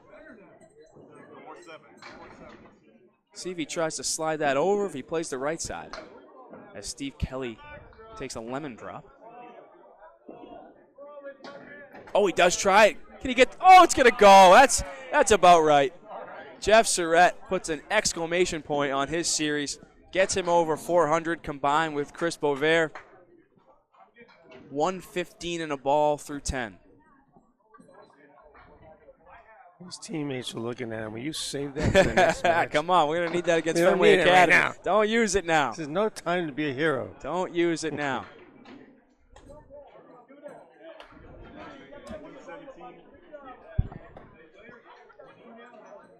So Steve Kelly's scooter, again, we're going to look for a backstory on that. We'll get back to you on that when we can. Takes a 117. Nice series there for Steve, 349. Jeff Surette drops 9 on his spare in the 10th for a 124. That's going to be a 4-11 series. Him and Chris Boisvert combined. We'll call that a combined no-hitter, I guess. Fantastic bowling there for Jeff Surette. Absolutely unbelievable. Unbelievable. Again, as we head into the last 2 boxes, Lucky Strike 1788, Leda Lanes 1610. Dave Barber will lead the victory lap here for Lucky Strike as they will get ready to face Fenway Academy in the 2024 ICC semifinals. Again, we'll have coverage of that on Candlepin Bowling Network. Duncan MacDougall will be with you on the call for that match. Again, look for that shortly after the end of this broadcast. It also will be available restreamed on YouTube for you at the duration of the match. And also a reminder, when this match does finish up, please head over to our sister broadcast. Paul Grant, Greg Guillard are going to call looks like the final half of the third game with A+ and Team USA. We don't have a score update, but they do have, again, at least 4 boxes apiece left. Looks like a little bit more, but plenty of bowling there, and the last we knew it was extremely close. So please head over to that broadcast. Show some love to Paul and Greg as they call what is shaping up to be an instant classic on the other side in the quarterfinals. Dave Barber on the head pin. He leaves the 2, 8, and 10.